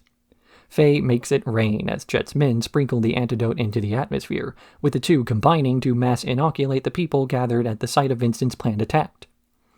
Spike is rushing back into the city, dodging an attack by the military who sent 3 fighter jets after him by using his cannon to create cover. He's barely able to hold it together long enough to make a crash landing, then take a taxi downtown, ultimately racing to the top of the tower where Vincent has set up an ambush. They fight aboard the tower, with Elektra noticing the fight from the street and rushing up to investigate. The festival begins as the rain begins to sprinkle down, with Vincent's plan becoming useless, though that doesn't matter because all he cares about at the moment is fighting Spike. Their fight is interrupted just before he can do a proper finishing blow against Spike by Elektra, who has a standoff with Vincent and ultimately gets shot. As he lays dying, he admits that in that moment he finally remembered who Elektra was, allowing her to shoot first as penance for his crimes. The credits roll over crowds of people, all looking up, presumably at the butterflies who appeared briefly before vanishing into the rain. As Knockin' on Heaven's Door, simply Cowboy Bebop the movie in parts of the world that could not get permission to use the other name, was released in theaters and thus to a larger audience than could potentially have watched the show, it was necessary to start the movie out by reintroducing each member of the cast so those who were tuning in for the first time or after a long time could immediately be caught up to speed. This is why the introductory scene exists, to give the crew of the Bebop a job to do that would show off Spike's character and philosophy towards the bounties that he turns in. It's also possible to see a parallel between this opener and the ultimate climax of the movie. Spike's reaction to a hostage is nonchalant acceptance of the impending fight, knowing that the old woman in the store and the people at the festival are not in any actual danger from the threat of the day, though it's much less likely that this was an intentional parallel, and more likely that the writers simply have these parallels all the time. Spike acted like Spike at the beginning of the movie, and then he acted like Spike at the end of the movie. It's character consistency rather than an intentional callback. What is less likely to be pure coincidence is the motif used in various board games shown through the movie. We see Vincent playing Peg Solitaire during various scenes, with the pawns being eliminated one by one until he's the only one that remains. But as the pegs he used were also the nanomachines, designed to enter, destroy, and exit the human body without a trace, we can see that he was never really trying to be the last man standing, but that he saw himself as more of a tool of his scheme than the instigator. The botched vaccine was the villain, and the hero was the variant in Elektra's blood, the one spread to her by love. And of course, we then see Spike and Jet playing shogi against one another, and while this is also Ein's introductory scene establishing to the audience that he's a genius dog, it's also a parallel to the villain. He is alone and isolated, while Spike and Jet have each other. We never really see them playing board games at other moments in the show, so this establishing character shot of Jet methodically picking out his moves while Spike plays by instinct is a way of showing how their strengths play off each other. One other thing the movie does well is showing just how indifferent people can be to great acts of terror. Through a combination of ignorance and indifference, Spike and Jet are watching footage of a tragic accident that occurred nearby, but they're conversations about instant noodle flavors. Fei enters and says that she saw the accident, but says it in a nonchalant manner. After the incident on the bridge and the incident on the monorail, the people still host a large outdoor festival, despite a bounty being at large. Even during great moments of panic, the general zeitgeist is stronger than any single incident. And part of the reason why this is the fact that these are not uncommon or freak accidents, despite the way the in-universe media and police treat it. They spend so much time covering up the incident even though the average citizen cares more about picking out a costume and trick-or-treating. It's clear the only thing the ISSP is interested in is making sure their connection to the culprit is covered up. This is why they balk at the ability to make a vaccine from Elektra's blood, because attempting to fix the problem is an acknowledgement that there is a problem in the first place. And it was a problem that the military created. Their experimentation on Vincent is what caused him to go mad and lose his humanity. He forgets the face of his lover, and he starts to attack people for the sake of demoralization, thinking that he can send people to the afterlife as they're all currently in purgatory. He only dies at the end because he lets himself die. He feels guilt, but he feels something. It's the first emotion he's had since the experiments all that time ago. There is as much a parallel to Vincent and Vicious as there is to Julia and Elektra, as there is to Spike and every other villain thus far. And just like we saw from the robbery scene at the start of the movie, this has far less to do with active attempts at making callbacks, and more to do with consistency of character and theme.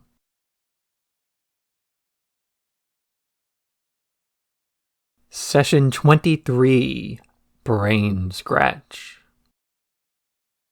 A series of TV broadcasts are shown in rapid succession, some of which depict random reality television shows, while others show a series of newscasts regarding a new cult movement known as Scratch, which promises people eternal life by uploading their consciousness to the internet and shedding their physical bodies. One of these broadcasts includes interviews with various members, including a woman who joined to eliminate her debt, Funny Valentine. After several of the cult members are found dead of suicide, there's a bounty placed on the leader of the cult from the adverts, Dr. Londes. The Bebop crew begins to search for this man, with Edward attempting to hack the cult's website as Jet asks a few of his old contacts. He learns that Dr. Londes was a former neurosurgeon who disappeared over 50 years ago, only to reappear in his commercials a few years back. But as all of the people who could have worked with the man in his prime are too old, Jet's line of inquiry winds up at a dead end. This frustration is felt by the rest of the bounty hunters in the galaxy, as an episode of Big Shot is dedicated to the man, despite the fact that they know next to nothing about him, resulting in the show being cancelled outright. But Spike has had better luck, asking a few of the cultists for info and being directed around the city, though his lack of blind faith tends to annoy them. He is eventually able to find their headquarters to ask around in person, only to find a large stack of televisions on which Londes' face is being displayed. He also comes across an unconscious Fei, who herself had only pretended to join the cult to take out the large bounty at its center, though she was overwhelmed by some kind of signal from the screens. With no other leads, Jet decides to confront Dr. Londes on his own terms, buying a game console and scanning his brainwaves to join the cult, while Ed feeds the program bogus data from the outside. But when he gets hit by this mysterious signal, he falls into a trance, only to be shaken out of it by Ein biting his leg. Realizing the danger, he decides to have Ein himself enter the cult, only for the data dog to manage to effortlessly hack into its systems, although Jet assumes it's Ed doing the work. Jet and Ed find the address of a hospice care center from which the entire organization can be traced to. Ed dresses as Jet's daughter, and he talks his way past the security guard, only to approach the bed of Dr. Londes. Instead of an old man, he sees a teenage boy named Rosny Spangen, a hacker who fell into a vegetative state after an accident, who invented Dr. Londes and the records of his career. He made Scratch to convince people to live life the way he does, with no body, and realizing this, Jet only symbolically arrests him. Meanwhile, Spike is confronting the doctor as face-to-face as he can. The Doctor says his spiel about reality being the only illusion, something invented by the mind to comprehend the universe. He then argues that religion is the same thing, and that it's been replaced by television, the new god of the world. Spike doesn't fall for this in spite of the effect the televisions are having on him, and he tells Londes to keep his dreams to himself. Then, as Ed disconnects the hacker's brain from the internet, the Doctor fades away, leaving him trapped inside his own mind. Dr. Londes is a figment of the imagination of a comatose boy in a hospice ward. Despite this, he still has a great amount of meaning to people who are desperate to escape the pains of their real lives, escaping into a virtual world as a promise of something greater. It's revealed that this digital uploading was never real, and that these people were just frying their brains with hacked hardware. All of this from a guy who never really existed. At least, not in a physical sense. Dr. Londes is real to Rosny Spankin, a guy whose body is useless, whose physical senses may as well not exist. All he has is his mind, so the promise of turning people into the sum of their minds as well is not necessarily a death sentence. He's simply promising them what he has while passing it off as better. In the end, Ed disconnects him from his matrix and he winds up trapped in his own mind, giving him the same fate that he condemned so many others to. That this is indistinguishable from death is not a coincidence. All of the things that we consider real life are just perceptions of real life. If you see the color yellow, the yellowness of the object is just some cones in your eyes interpreting light a certain way. Touch, taste, smell, balance, these are all just senses as well. The reality of the world in this interpretation is false, or rather, simply a representation of something else. And yet, so is everything. Words have no inherent meaning, we assign them meaning. Color has no meaning unless we interpret it. One can argue that if a tree falls in the woods and no one is around to hear it, it does not make a sound because sound waves are made by the release of potential energy, and thus not really sound until a person hears them. So from this conclusion on the intangibility of reality, we can draw the following conclusion. Absolutely nothing. If everything isn't real, then life goes on as indistinguishably as if everything was. This is why Spike is able to resist the effect of the brain scrambling from Londes. He never really bought into the idea that a person is just a bunch of electrical impulses, because even that oversells the concept. The one thing that one could view as the self, that is, the persistence of those electrical impulses, can be considered to be malleable enough that it practically loops back around. The definition of a human is so simple as to be impossibly complex, just as the universe itself is.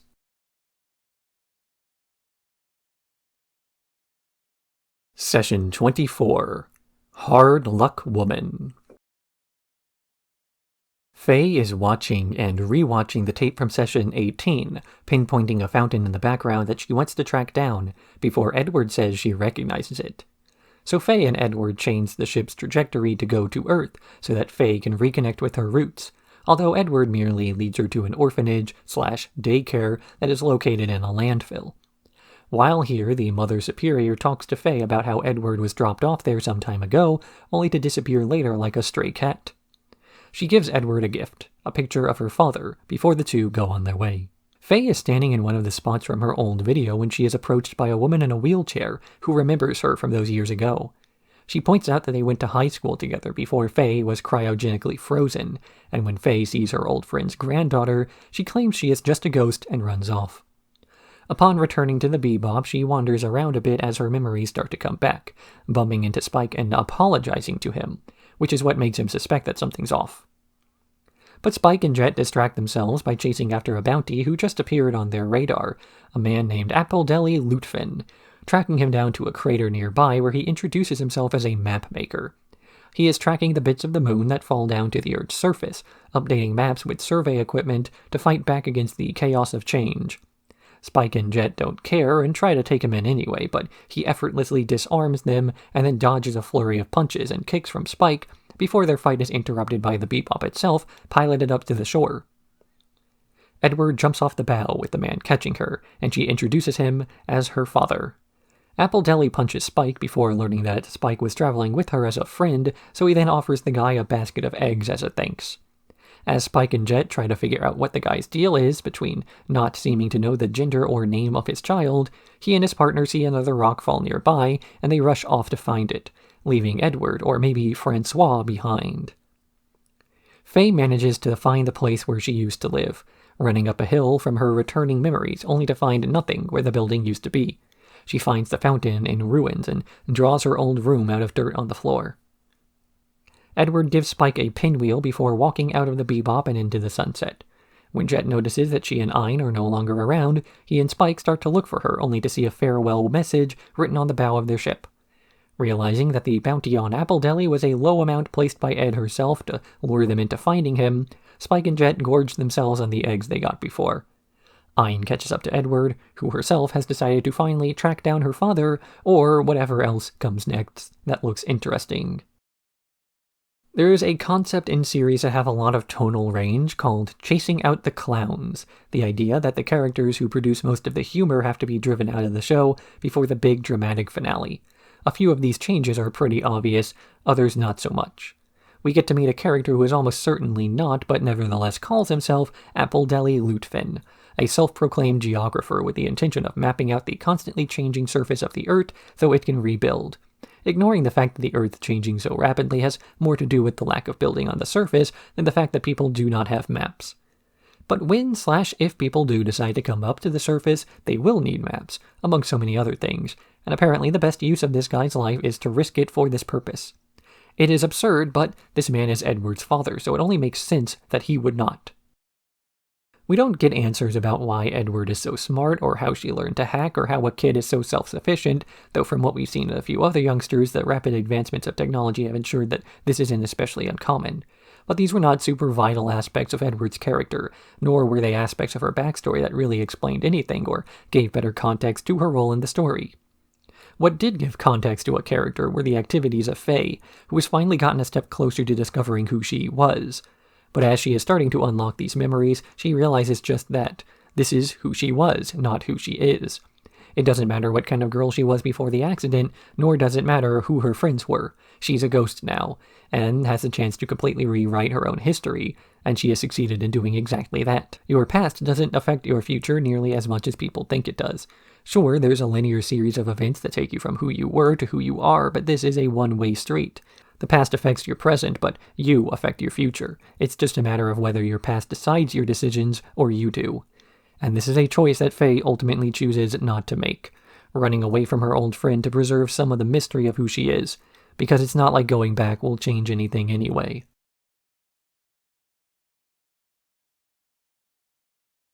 Sessions 25 and 26, The Real Folk Blues. Julia walks through the rain, arriving home to see a message telling her she is in danger and it's time to flee. A group of men burst into the syndicate headquarters, opening fire into the place as they work their way deeper into the room, before lights turn on, revealing that they are surrounded. In the middle of this group is Vicious, who is confronted by the Red Dragon's elders. They say he's dangerous and incapable of taking over their leadership before having him dragged away, his coup attempt failing. Vicious tells them to kill him on the spot, but they insist on doing things their way and having him executed later. Spike and Jet are lamenting another lost bounty at a bar when more syndicate men burst into the room, killing the bartender and forcing them to take cover. Spike and Jet are able to take a few of the men out, but Jet winds up shot in the leg when they run from the side door, only for these reinforcements to then be shot by Shin, Lin's brother. He tells Spike and Jet to flee while he holds off the others, and Spike is able to carry Jet to their doctor acquaintance. Spike has a flashback. He tells Julia that he's planning on quitting the Red Dragon in spite of her warnings that they won't let him get away from that life. He ignores her, so later on Vicious hands her a gun and says that she will have to kill Spike herself, or the Syndicate will kill them both. Faye is waiting at a spaceport, overhearing an old woman talking out loud about how she's concerned she might be a burden to her loved ones, only for said loved one, Punch from Big Shot, to arrive and assure her that she is not. She's then called by Spike, who informs her that Jet is injured and she has to help him while Jet recovers. Faye rejects the call, only for a car chase to zoom past her. She takes out the pursuing car only for the front one, driven by Julia, to pick her up, with Faye shooting out a few more tires before they can finally get to somewhere safer. Julia and Faye talk about teaming up as Faye's a bounty hunter, but after saying that she's on a break, Julia drops the conversation and asks Faye to relay a message to Spike. Jet tells Spike a story about an injured hunter being picked up by a helicopter, only to declare during the flight that he was headed for Mount Kilimanjaro, the man only coming up with that goal on the verge of death. He accuses Spike of searching for meaning where there is none, but this doesn't stop him from wanting to head out anyway. An ISSP contact then informs him of what's going on. Vicious attempted a coup of the Red Dragon, and the Elders, in their victory against the uprising, have opted to kill anyone associated with the failed coup's leaders. When Faye arrives at the Bebop, she tries to relay her message to Spike, but Spike, assuming it's another warning, brushes her off, until he hears the message. Julia says she'll be waiting for him at that place, the graveyard in their flashback. Spike leaves, pursued by Syndicate ships, with Faye offering backup in the firefight. Back at Red Dragon's HQ, Vicious is about to be executed when his bird flies in from the sky, the signal for his men to open fire. This coup is successful and Vicious is set free, killing the elders of the Syndicate. He declares a new age for the Syndicate, one ruled by strength, and that he will be the new leader. Spike arrives at the graveyard, meeting up with Julia in person at last. He picks up a rose she dropped, while she draws a gun. But after remembering the last time this happened, she does not want to shoot Spike, instead offering to travel with him and run away together the way they should have all that time ago. Sheen returns to the Syndicate in time to see the bloodbath from the killing of the Elders. He tells Vicious that he was unable to kill Spike, lying about his involvement in saving the man before, and getting in turn a warning not to wind up like his dead brother. Spike and Julia arrive at Anne's store only to find the woman bleeding out on a bench. They try to tend to her wounds, but it's too late for her, so Spike takes some of her weapons and prepares to fight the men off. Julia says she would only do this if he intended to stay, rather than run away, and she vows to stay by Spike's side in this decision. Jet and Faye get into an argument aboard the Bebop, with Faye wondering why Jet didn't bother to stop Spike or chase him down, to which he said that Spike has made up his mind and he does not want to get in any more trouble for the guy. Some men burst into the store and open fire, declaring their arrival with a car bomb. Spike and Julia lure them further and further in while they run for the roof together. They're shot at from all sides, having to stay low for cover, only for Julia to be shot in the back after Spike thinks the coast is clear. She falls to the ground, while Spike holds her in his arms as she whispers something before she dies. Spike arrives back at the Bebop, asking Jet for food because he hasn't eaten in a while. He tells Jet a cryptic story of his own, about a cat who's died a million times and came back every time, only to then meet another cat, fall in love, and die for real when she did.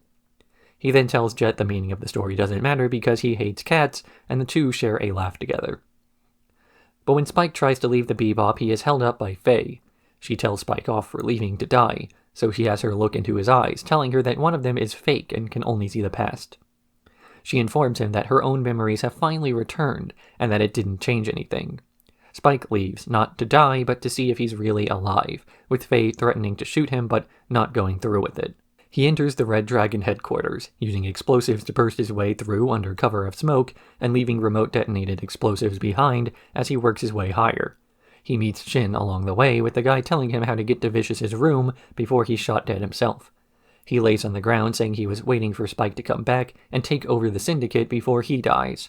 Spike and Vicious finally have their confrontation, with the two trading several blows, even dropping weapons and swapping them back before they have their last words. Vicious says he's the only one who can set Spike free by killing him, and they strike. Vicious falls to the ground as Spike recalls the last words Julia ever said to him. It's all a dream. He staggers down the stairs as the men of the Syndicate watch, knowing that Vicious is dead and Spike may be their new boss. He points a finger at them, says bang, and falls down. Cowboy Bebop does not depict a changing world so much as it presents a changed one.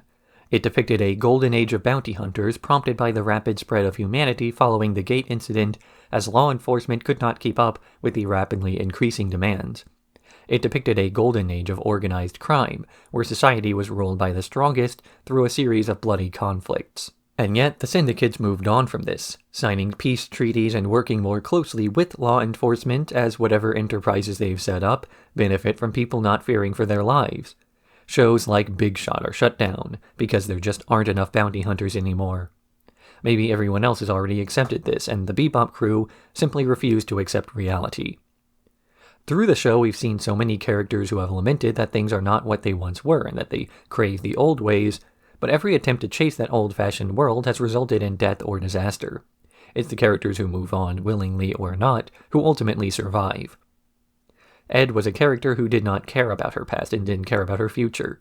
She showed little interest in reuniting with her father through the series, and only returned after her curiosity was satiated in traveling with the Bebop crew. She had an impersonal goodbye, hardly different from the impersonal hello no one else had much of a say in. Faye cared deeply about her past rather than her future, spending the time where she wasn't struggling for survival to reconnect with that past in the search for answers. But instead of answers, she only got more questions. The world changes, and the people in the world change too, even if they don't acknowledge this. Jet cared too much about his past to the point that it hurt him, his age coming with a lot of experience the others don't have. And as much as Jet wants to warn the others about his past and how theirs will be no different, the truth is that everyone is going to make their own mistakes and take their own lessons from them. Even if these lessons are slightly similar, it's still the personal growth that results that is more important. And Spike is a character following in Jet's footsteps, finding it hard to stop caring about his past in spite of all the effort he puts into being nonchalant about it. When he gets to reunite with Julia, he throws away the life he made for himself as a bounty hunter to recapture the past, at least in one interpretation. There's an idea that the world started changing a while ago, with Spike's departure being a reaction to the new direction the Red Dragon took. But this shift in society was not something he was immune to. His choice to run away only delaying the inevitable.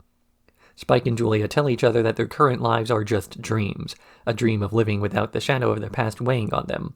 They thought they could just ignore the baggage that came with being associated with the Syndicate, but they were too attached that ignoring their past ignored a part of themselves. So Spike says that he left to find out if he was alive, if the life he made for himself was a delusion or a real chance to move away. Some people have had the chance before, like Ed and Faye, but others, like Grin or Vicious, have thrown everything away.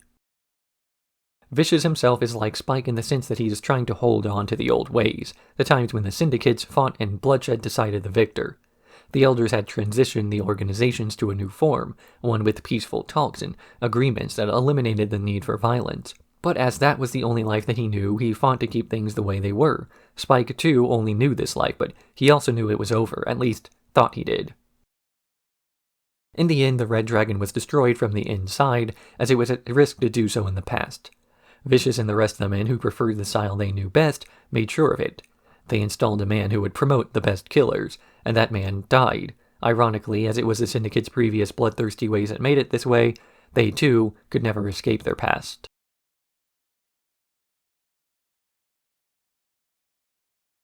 Outro.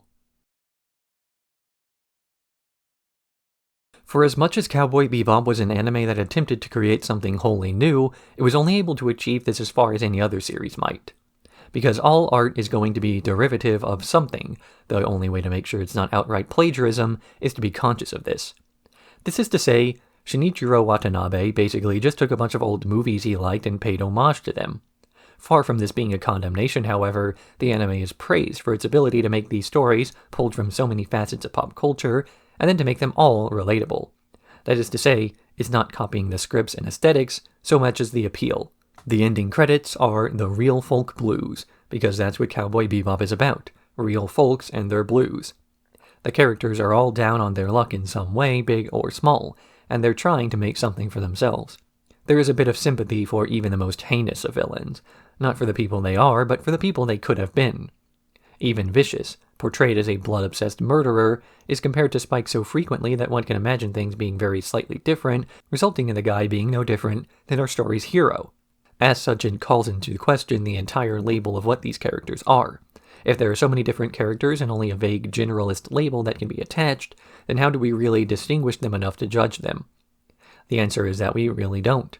People can only be judged based on arbitrary labels of whatever it is we're judging them for. So to judge a person means to categorize them. Cowboy Bebop is an anime that defies categorization, something that borrows from so many other labels without attaching itself too closely to any one recognizable definition. There's a little bit of everything for everybody, but not so much of everything that it becomes a gray, cultureless blob of focus group slop.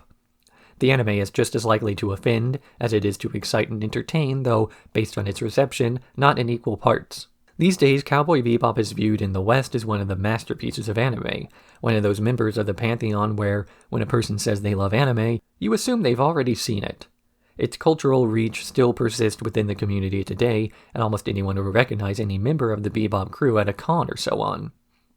Ironically, for an anime that made such an effort to avoid categorization, Cowboy Bebop wound up being categorized anyway, not through brand new terms created to summarize what was seen, but in terms of the old school. Space Western would be a good fit, with neither space nor Western being new genres, nor are they wholly new on their own. But that was never the point. Genre labels are not made to direct art, but rather art is created and then the labels come after. To create something that defies categorization is to create anything, whether that's anime, or a song, or a video.